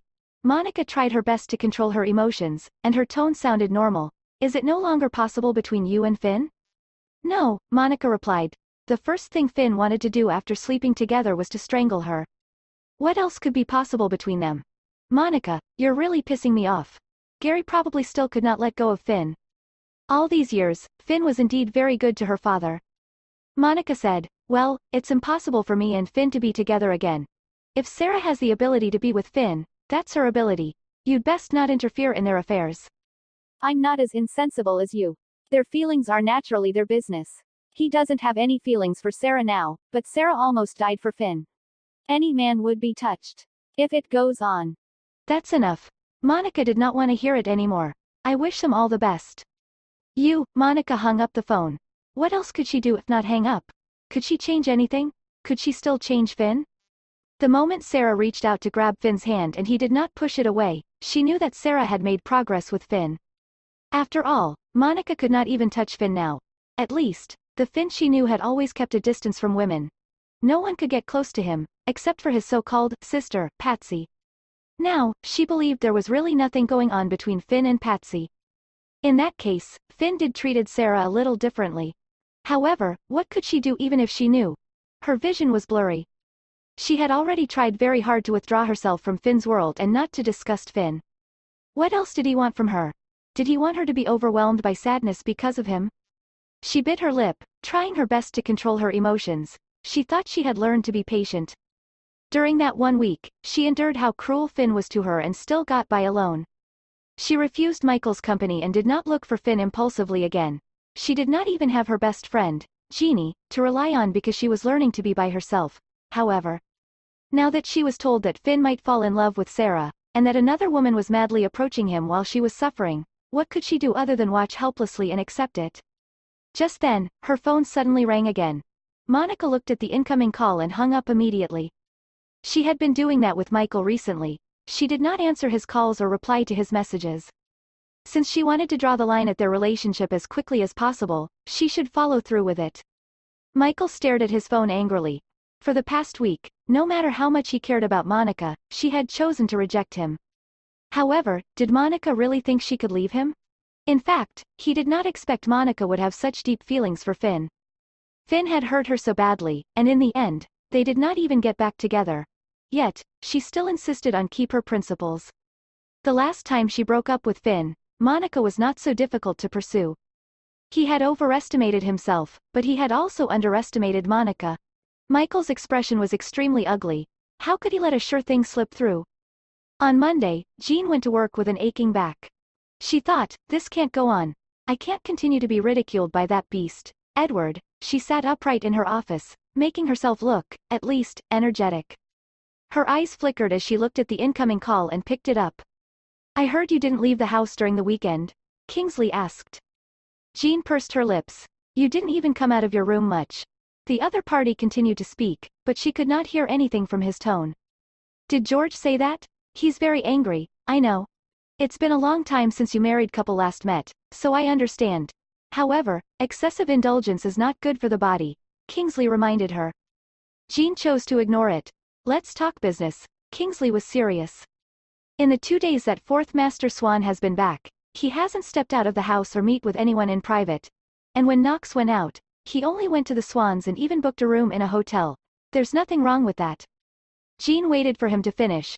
However, Finn disappeared for 2 hours. Kingsley made sure to enunciate every word. Chapter 743. She couldn't please him. However, Finn disappeared for 2 hours.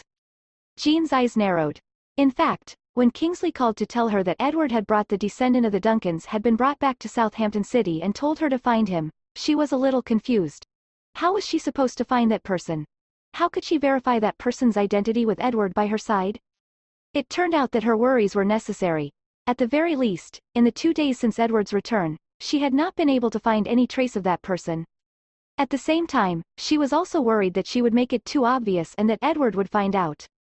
Besides, he might already know her identity. Since he knew her identity, he would not allow her to find any loopholes in him. Edward was a very strict person.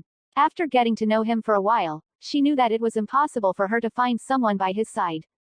However, a mission was a mission, and she had no right to refuse. She could only bite the bullet and do her best. As for the result, she did not think the result would be good. Jean listened to Kingsley quietly. He continued, however, no matter how hard we tried, we couldn't find out where he went in the 2 hours he disappeared. He disappeared and reappeared out of thin air.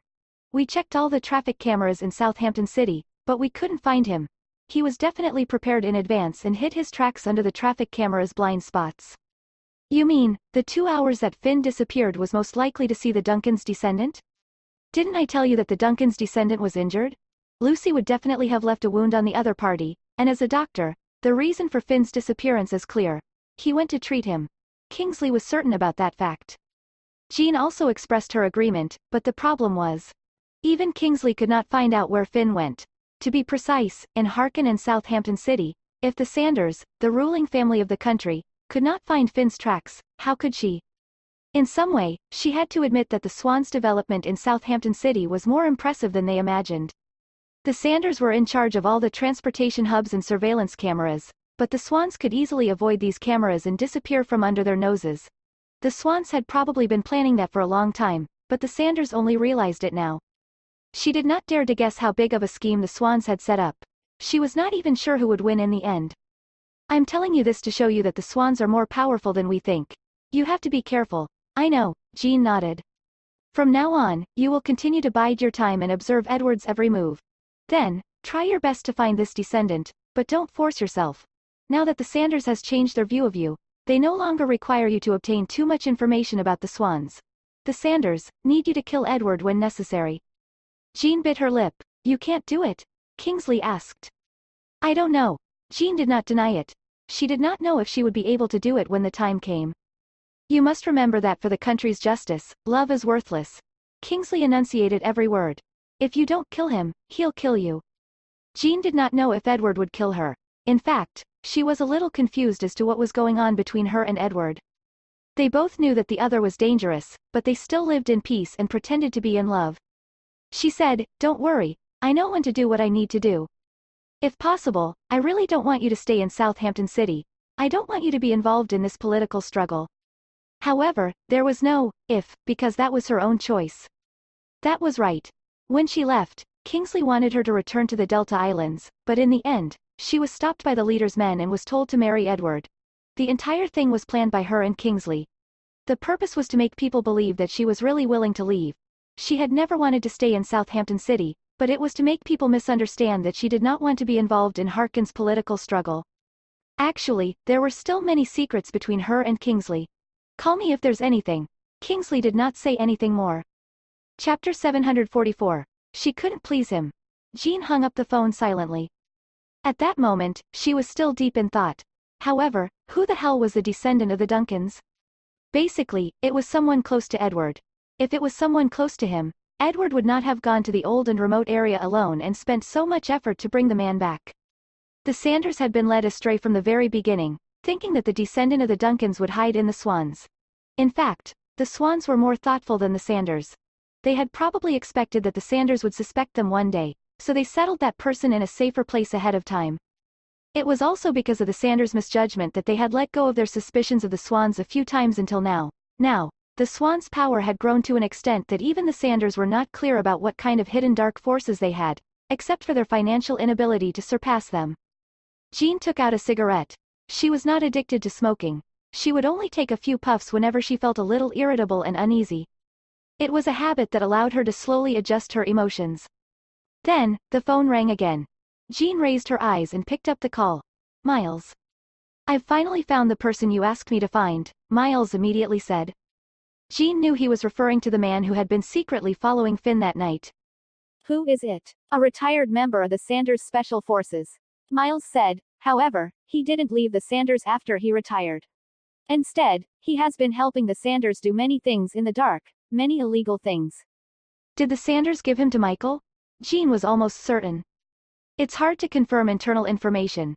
I can only confirm his identity from the vast talent pool, but as for whether he is currently serving Michael, I need some time to find out. Don't alert them. This is the only clue we can find around Michael, and he's a scheming man. It's not easy to expose him. All right, Miles said and nodded. Jean hung up the phone after giving a few more instructions to Miles.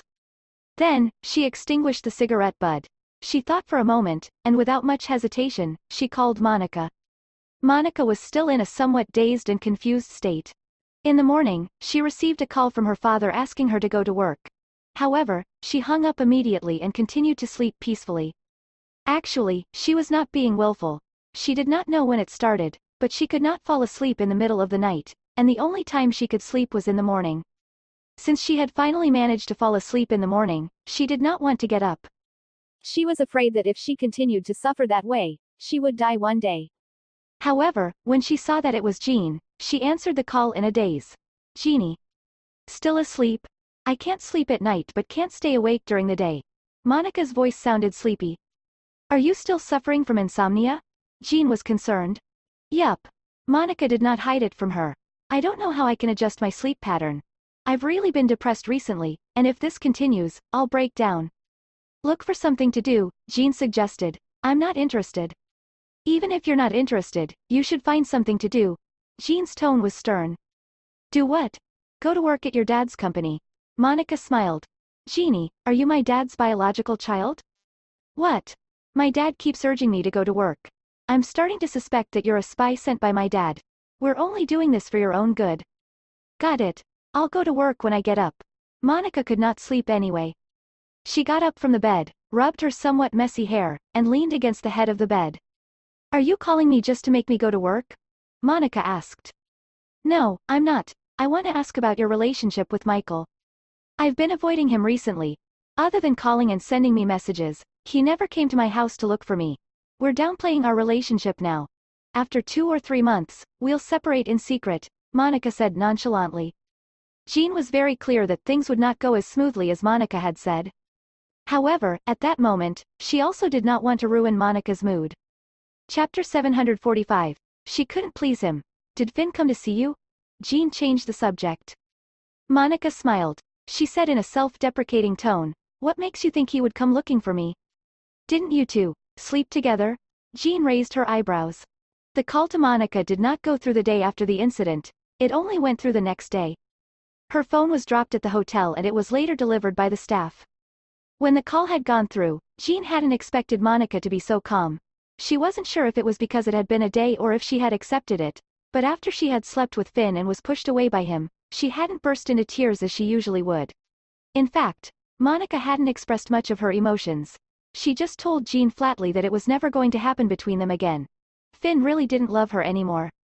Jean asked Monica if she regretted helping Michael. Monica still said she had no regrets. It was just a little uncomfortable. Unexpectedly, she and Finn really broke up. However, she still did not feel that she had done anything wrong. She had her principles. Her only regret was that she and Finn had broken up because of this. Jean asked Monica if she blamed Finn. However, she answered rationally without any complaint. After all, Monica was the one who had suggested a temporary breakup to help Michael. Back then, Finn had humbly begged her to stay. Now, she was humbly begging Finn to stay. It was only expected that he would not agree. Monica only told Jean that she felt reluctant. She was unwilling to accept that Finn did not trust her, nor accept that Finn had given up on her without seeing the truth of the matter. Jean did not tell Monica at that time that Finn had seen it clearly. But without substantive evidence, whatever Jean said would not be taken seriously by Monica. Jeannie, we're living in the 21st century. Would sleeping together change anything? Monica replied and smiled. Though at that time, I naively thought that he would believe me if I managed to seduce him and show him my naked body. It turns out that your warning earlier was right. Finn hates me to death now. No matter what I do, he thinks that I'm disgusting. What happened that made you realize the truth? Just a lot of unpleasant things. The first thing Finn had wanted to do after she'd slept with him was strangle her. The second was to tell her to get lost. The third was to kiss her cousin in front of her. And so on. These were still very humiliating moments for Monica, and she planned to bear the weight of it alone. Jean wanted to press her further when Monica blurted, "By the way, my cousin is now pursuing Finn romantically." What? Jean frowned. It's Sarah Harrison. You should have seen her before. She's the little girl who used to stay in our house. She used to complain all the time and always got me into trouble, Monica explained. I know her. I mean, Sarah Harrison likes Finn. Surprise, surprise. Monica's tone was unreadable. It felt like she was someone who's seen through this world. I'm equally as surprised. In my heart, Sarah is just a little brat. She's the kind of brat who only knows to kiss up to the adults. I never would have thought that she would grow up and seduce men. I don't think Dr. Jones would be the type to be interested in a girl like Sarah. Well, he's no match for her persistence, Monica said. Do you know how I got Finn all those years ago? Jean didn't answer. Monica said, it's all about being thick-skinned. Finn had no choice but to be with me because I pestered him nonstop. Now, Sarah has one-upped me on this. What did she do? She almost died in a car accident because of Finn. So, Finn is feeling extremely guilty now. From my personal experience, once a woman breaks Finn's first line of defense, she's said as long as she doesn't give up the pursuit. So, you're jealous? Jean asked. What's there to be jealous about? Monica retorted. I wish them both 100 years of happiness. Chapter 746. She couldn't please him, and you'll die alone. Aren't you supposed to be on my side? Monica feigned anger. Jean smiled. I just didn't think you'd really get over it. You have to get over it even if you don't want to, unless I no longer want to live. And I still have my parents. If I'm dead, do you think they'd have the will to live? Wow, that's much more mature than I thought, Jean commented.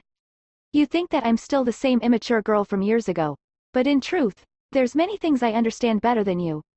Jean didn't argue. Monica always had an impulsive streak, but she knew very well what and why she did certain things. She wasn't just doing it out of pure impulse. Even when it came to helping Michael, it wasn't that she didn't consider the consequences. She just chose to help Michael because she felt it was worth it. The relationship between Monica and Michael was something that others had no right to comment on. Michael was able to gain Monica's trust, which could only mean that he was very skilled. It wasn't Monica's fault. Monica was just doing what she thought was right. By the way, Monica suddenly thought of something. After confiding in Jean, Monica changed the topic and said, Do you know about Knox Winter's child bride? What? Jean thought for a moment. Yeah, I've heard a little about it. Many years ago, before she was chased out by the Lawrences and went abroad, she heard that the Winters had a child bride. At that time, it was widely circulated and mocked by those in the upper-class society. She also heard that Knox had fought with his peers over the issue. However, since her return she had been in contact with Knox Winter. Edward Swan and Knox's relationship aside, she heard nothing about the child bride. She naturally thought that Knox had finally put the issue to rest after so many years. Now that Monica mentioned it, she was a little curious. Her name is Shelley Carter. Sometimes, she attends events with the Winters. She does look. Monica seemed to be looking for the right word. Anyway, for someone like Knox Winter, she wouldn't be considered attractive to him. I remembered that the child bride was 8 years younger than Knox, so she must have only reached adulthood now. A girl will change drastically when she grows up. She should have grown into a decent-looking woman since she lived with the Winters. Perhaps. Monica nodded, but it's definitely not to Knox Winter's liking. Why are you suddenly mentioning her? Jean said, surprised. Oh. Monica seemed to have just realized why she was talking about Shelley Carter. She went to school with Sarah Harrison. They seemed to be close. She was the one who told me to find Finn that night. I owe her a favor. Jean smiled. So you're still glad you ended up sleeping with Finn instead of your cousin? Monica was rendered speechless. Jean was exceptional at hitting the nail on the head. All right, no more chatting. Jean checked the time. Time flies whenever she's caught up in a conversation with Monica. Already, half an hour had passed. And Jean had a lot to do. How are you so busy every day? I don't get it. Edward Swan's insanely rich, so why are you tormenting yourself like this? That's because Edward's money had nothing to do with her. While Monica wanted to continue fuming over the matter, she decided to end the call. She stayed in bed for a while. After some thought, Monica got up. Goos, I'd better get to work, she thought. After all, life goes on. She washed up and put on her makeup. Dressing up always made her feel presentable. She left the house and took a taxi to the Cardellini Medical Technology. Halfway there, her mother called. Are you up yet? Am I a pig? Since you're up, do me a favor. The other party got to the point immediately. What's the matter? I plan to go to work. Dad called countless times this morning. It's already past 10. You're only going to work now? It'll be lunchtime after turning on your computer. You might as well go in after lunch. Chapter 747. She couldn't please him. Monica had nothing to say. Her mother was right. Come and help me deliver lunch to your cousin at noon. Isn't there food in the hospital? Monica said irritably. When Monica was hospitalized, her mother did not send her any food. All her meals were fine dining meals catered from the hospital and it tasted pretty good. Your cousin said she wants to eat the soup I made. I have a gathering with my friends, so I can't make it. That's why I'm asking you to deliver it. Where's Uncle and Aunt? Don't you know how busy they are? Ruby Harrison said, unhappy with the couple. Since Sarah was born, not much effort has been made by her parents. That was why Ruby doted on Sarah so much, as Ruby wanted to make up for the lack of affection from Sarah's parents. Sarah's banged up, and they're in the mood for work. They said that there's an urgent business to attend to. Ruby said, helpless. I just received their message. So spend some time with Sarah when you deliver the lunch. I'll come over after dinner. All right, Monica said in agreement. Not that she had a choice. Sarah was always pampered in their family. Monica called a taxi and headed to Cardellini's villa, where she waited for her mother to finish preparing the lunch before taking the taxi to the hospital. She opened Sarah's door. Sarah Harrison was lying alone on the hospital bed. At this moment, because there were still many wounds on her body, it was not convenient for her to use her phone. She lay there alone, looking inexplicably pitiful. When she saw Monica, her eyes lit up. Cousin, you're here. Monica was expressionless, but she couldn't help but sigh. Sarah was just a child after all. Although that child was also aiming for her man, she still couldn't bring herself to be too calculative with Sarah. Mother ordered me to bring you lunch. I knew you and Aunt Ruby always treated me the best. I was forced to do this. I know you have a sharp tongue, but you're a softie at heart. Monica glanced at Sarah but ignored her. Have you eaten? Sarah asked as she ate. I'm not hungry. Once you're done eating, I'll go for a fancy meal. Maybe some hot crayfish or steamed crab. Monica listed down dishes. In short, it's all things you can't eat now. That's so evil. Sarah's expression was resentful. Monica couldn't help but smile. She had always been at odds with Sarah since young. Though if something really happened to Sarah, she wouldn't just sit back and do nothing. She suddenly recalled something Finn had scolded her about. Saying that she, a saint, more accurately, he meant that Monica allows people to treat her like a doormat. As Monica waited for her cousin to finish eating, Monica lay on the sofa beside her and fiddled with her phone. She didn't know how long her mother would be at the gathering, and she felt bored staying here. Sarah looked at her cousin lying on the sofa. She couldn't help but ask, Cousin, will you be angry with me? Huh? Monica wasn't paying much attention to Sarah. About me chasing Finn. Monica pursed her lips. I actually told you a long time ago that I liked Finn. Sarah seemed to have taken great courage to talk to Monica about Finn. But you always thought I was joking. Now that you're divorced from Finn, I won't give up this opportunity. Go after him if you have the patience. Monica continued using her phone nonchalantly. You don't mind. You really don't like Finn anymore. Sarah appeared agitated. What was the use of liking him? Finn already made it clear what his thoughts were. Monica only felt a slight regret. She'll show Finn he was wrong about her and Finn. In the end, even if they're no longer together, Monica can tell him with her head held high that he was the one to let go of their relationship, not her. Monica. Sarah did not get an answer from Monica and called out again. Don't be angry if I manage to get together with Finn in the future, okay? I told you to go ahead if you have the patience and confidence. You don't have to ask for my permission. A relationship is between two people, after all. Monica's tone was on the haughty side. Chapter 748. She couldn't please him. Sarah didn't pay much attention to Monica's tone.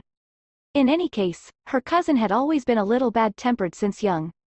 I've really liked Finn for years. I've dreamed of marrying him. Thank you for your support, cousin. Monica was speechless. She thought, when the hell did I say I'll f***c king support you?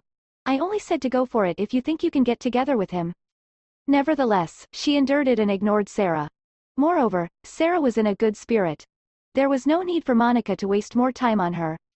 She stood up and walked out of the ward. Your aunt will come to accompany you later. Just stay here and wait. Monica, who opened the door, froze.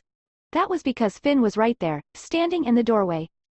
Their eyes met, and they stood there awkwardly. Sarah Harrison, on the other hand, looked excited. Dr. Finn, did you come to see me? Only then did Monica realize that Finn had come to see Sarah. She pulled the door open a little and moved to the side. Finn walked past her. That's right. He would never speak a word to her again. She gritted her teeth and prepared to leave, but she couldn't help but look back. Monica saw that Sarah's eyes were glittering like stars. Why are you here? I thought you wouldn't even come, Sarah said excitedly. She was visibly happy. Monica felt as if she was seeing her past self, back when she was pursuing Finn. At that time, she was as innocent as Sarah. She felt that she would have the world as long as Finn was around. Finn's tone was cold. I'm here to remind you to cooperate with the doctor's treatment. Don't throw the medicine you should take into the trash can. Sarah took no offense though she was being told off by Finn. She stuck out her tongue mischievously. Sarah was actually doing it on purpose. She knew that if she did not cooperate with the doctor's treatment, the doctor would definitely go to Finn. Then Finn would have no choice but to come and nag at her. She didn't care about Finn's attitude toward her since she only wanted to see him. Finn had no time to dwell on Sarah's train of thought. He picked up the pill and poured Sarah a glass of water. Take it. Sarah obediently downed it in one gulp. After watching Sarah eat her medicine, Finn turned and walked away. Dr. Finn, can't you accompany me for a while? My parents are too busy to accompany me and my aunt is busy at the moment. My cousin's also leaving now and I'll be all alone in the hospital, Sarah said pitifully. Monica wasn't sure why she hadn't left. She watched Sarah's cute act in her attempt to appeal to Finn. No matter what, I got into an accident because of you. You should be taking care of me until I recover. Sarah was utterly shameless. Monica thought that Sarah might actually get together with Finn. Once Finn began to accept someone, it was a done deal. That was how Monica had pursued him back then too.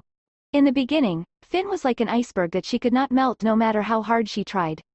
However, once the iceberg began to show signs of melting, Finn's cold facade slowly melted away. She walked out of the ward silently. Monica never thought that the person who would snatch Finn away from her one day would be Sarah, who was just a little brat compared to her. In truth, Sarah has grown into a young adult and now has the charms of a woman. She was, in fact, quite pretty, but Monica overlooked this as she did not see Sarah Harrison as an adult. Monica walked to the entrance of the hospital. It was quite difficult to get a taxi at this hour, so she took out her phone and opened the Uber app to call a car. Monica did not see a black car drive away as she was busy with her phone. Finn glanced at Monica on the side of the street and he sped up a little. He looked in the rearview mirror at the cars behind him and he called Knox. Knox Winter sounded a little confused. Finn, still asleep? Sigh, I was tricked by a girl last night. Alright, that's enough, Finn interrupted him. Knox chuckled. You're still shy even at this age. I'm just not interested. What are you, a virgin? Chapter 749. She couldn't please him. I'm being followed. Finn changed the subject. Knox's voice turned serious. What? I noticed it yesterday, but I couldn't be sure. I went out today just to confirm my suspicions and realized that someone was indeed following me. Finn's eyes narrowed. It's not just one or two people on my tail. Was it obvious that you went to see him yesterday? Knox's face darkened. I don't think so, Finn speculated. If it was, they wouldn't have sent so many people to follow me. It's precisely because they want more information from me. but I'm guessing they know that I went to see him yesterday. Be careful, I'll tell Edward about this. All right. Knox hung up and quickly called Edward Swan. Edward Said, hold your horses for now. What if? Knox was worried. As long as Finn doesn't go there, no one will find him. Once the wound on his face heals, we'll let him show his face around Southampton City. We just need to lay low for now. Understood. Knox was unconditionally obedient to Edward. He called and spoke to Finn before returning to his bed, intending to get more. At that moment, Knox heard some noise in the house. He frowned. Knox put on a white bathrobe and walked to the living room. In the living room, a person was busy cooking. Shelley? Knox said. He just woke up not long ago and this girl is already in his line of sight. Such annoyance. Shelley was shocked by Knox's sudden appearance. She was cooking noodles for herself and was about to put the noodles into the pot when Knox's voice made her hand tremble. The hot water splashed on the back of her hand and her skin turned red. She gritted her teeth and looked up at Knox. You're awake. When did you get here? Knox asked. Shelley doesn't actually live here full-time. Knox hadn't seen Shelley visit in the few days he'd been back, so he thought she'd had the sense to move while he was gone. It turns out that she was still haunting him. Last night, Shelley replied. Knox Winter's face darkened. As there was no one else at home, he did not close the door when he brought the girl back last night. Shelley seemed to read Knox's mind. She said, I'm used to it. I'm used to it. Knox Winter felt nauseous. Shelley Carter was definitely different from all the women he knew. Even prostitutes would not be as calm as her when it came to this topic. She's not shy when she stumbles upon such a scene, nor did she feel awkward when someone else stumbled upon her watching porn. Was there something wrong with this woman's brain? Isn't it Monday today? Aren't you going to school? Knox's temper was short-fused. He really didn't have the patience to deal with Shelley Carter. I came back for lunch. Is there no cafeteria at school? You haven't eaten, have you? Shelley asked. Knox was stunned. Shelley placed a bowl of noodles on the dining table and returned to the kitchen with another bowl. Then, she took out 2 sets of cutleries. One was placed next to him, and the other pair was for herself. Without a moment's hesitation, she started eating. Shelley Carter ate quietly. Eating noodles usually comes with slurping sounds, but Shelley made none. In fact, she made it look refined. Knox felt that the scene did not match Shelley's personality. He never knew that the reason why she paid so much attention to dining etiquette was because of him. When Shelley first came to the Winters, she always smacked her lips when she ate. Knox despised her very much for it. At that time, Shelley didn't know that there were dining etiquettes during mealtimes. She always thought that eating would be a noisy affair. But due to that, she tried very hard to learn to eat quietly. In order not to make a sound, she would take her time with her meal. Shelley would not finish eating even after everyone had left the table. After that, for a long time, she starved herself. At this moment, she did not eat much. She didn't make much noodles because she was trying to lose weight. It was easy to gain weight with just carbs, but that was all that's available in the house. She was almost done eating when Knox sat down and ate. He was baffled. It's been nothing but noodles for the past 2 days. It was the same at Edward's, and now Shelley also made noodles for him. Knox was actually quite hungry after sleeping for so long. It was probably because he was hungry that he felt that the noodles tasted really good. He even drank the soup after finishing the noodles. Shelley watched him finish his meal before she cleared the dishes and brought it to the kitchen to wash them. Knox sat on the sofa like the entitled man he was.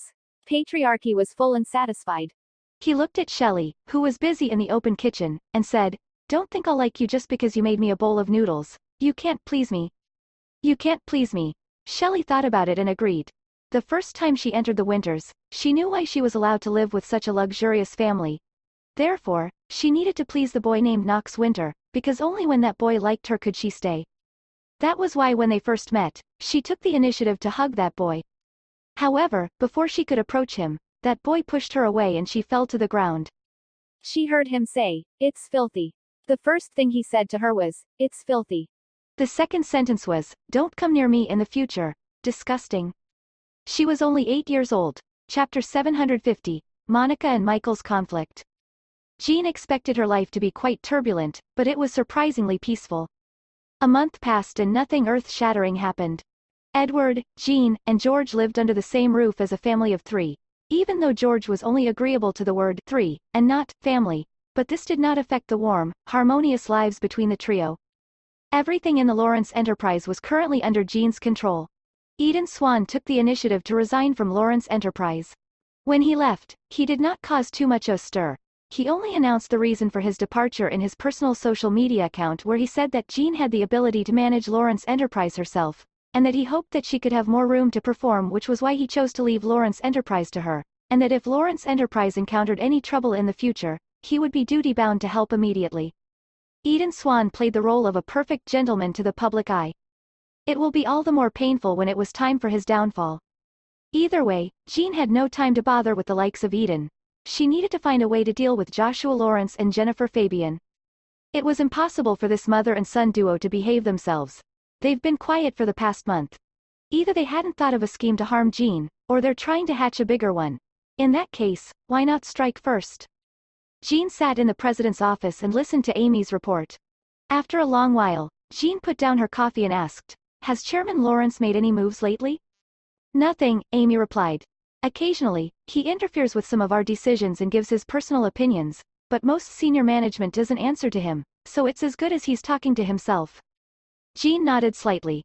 Now that she had complete control over Lawrence Enterprise, any company decision would only take effect if she signed it. Joshua Lawrence's power had long gone. Jean continued sipping her coffee. Now that Lawrence Enterprise was on the right track, there was no need to work overtime anymore. It was purely out of habit.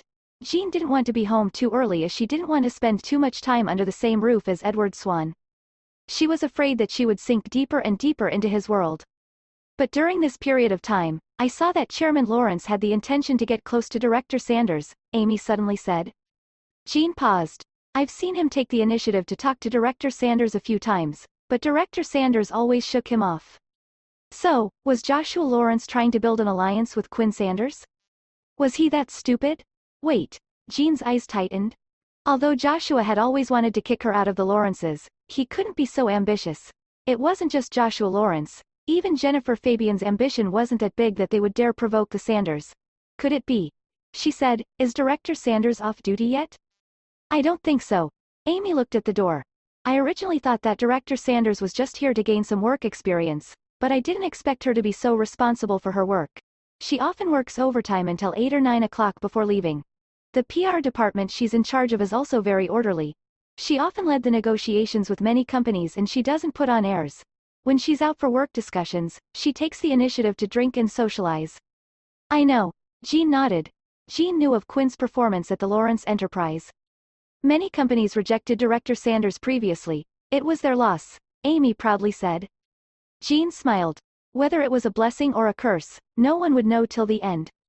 Jean put down her coffee and rose from her seat. "Are you leaving work now, Director?" "Yeep, you can leave now." "Understood," Amy said excitedly. It was rare for her to be able to leave at 7 o'clock. Jean left and headed to Quinn Sanders's office. She knocked. "Come in." Sure enough, Quinn was still here. Jean pushed open the door. Quinn saw Jean and she stood up. "Director Lawrence. It's late. You're still working?" "There's a training plan tomorrow for the Public Relations Department. I think there's some content that needs to be modified, so I've not gone off work yet." "Good work. It's my job." Quinn was neither servile nor overbearing. It wouldn't make one feel that she was unapproachable, but it wouldn't make one feel that she was easy to get along with either. She was a talented woman with her own principles. Hey guys! Don't forget to hit the like, share, subscribe button and turn on the notification bell icon for more content like this. It helps the channel a lot. Thank you.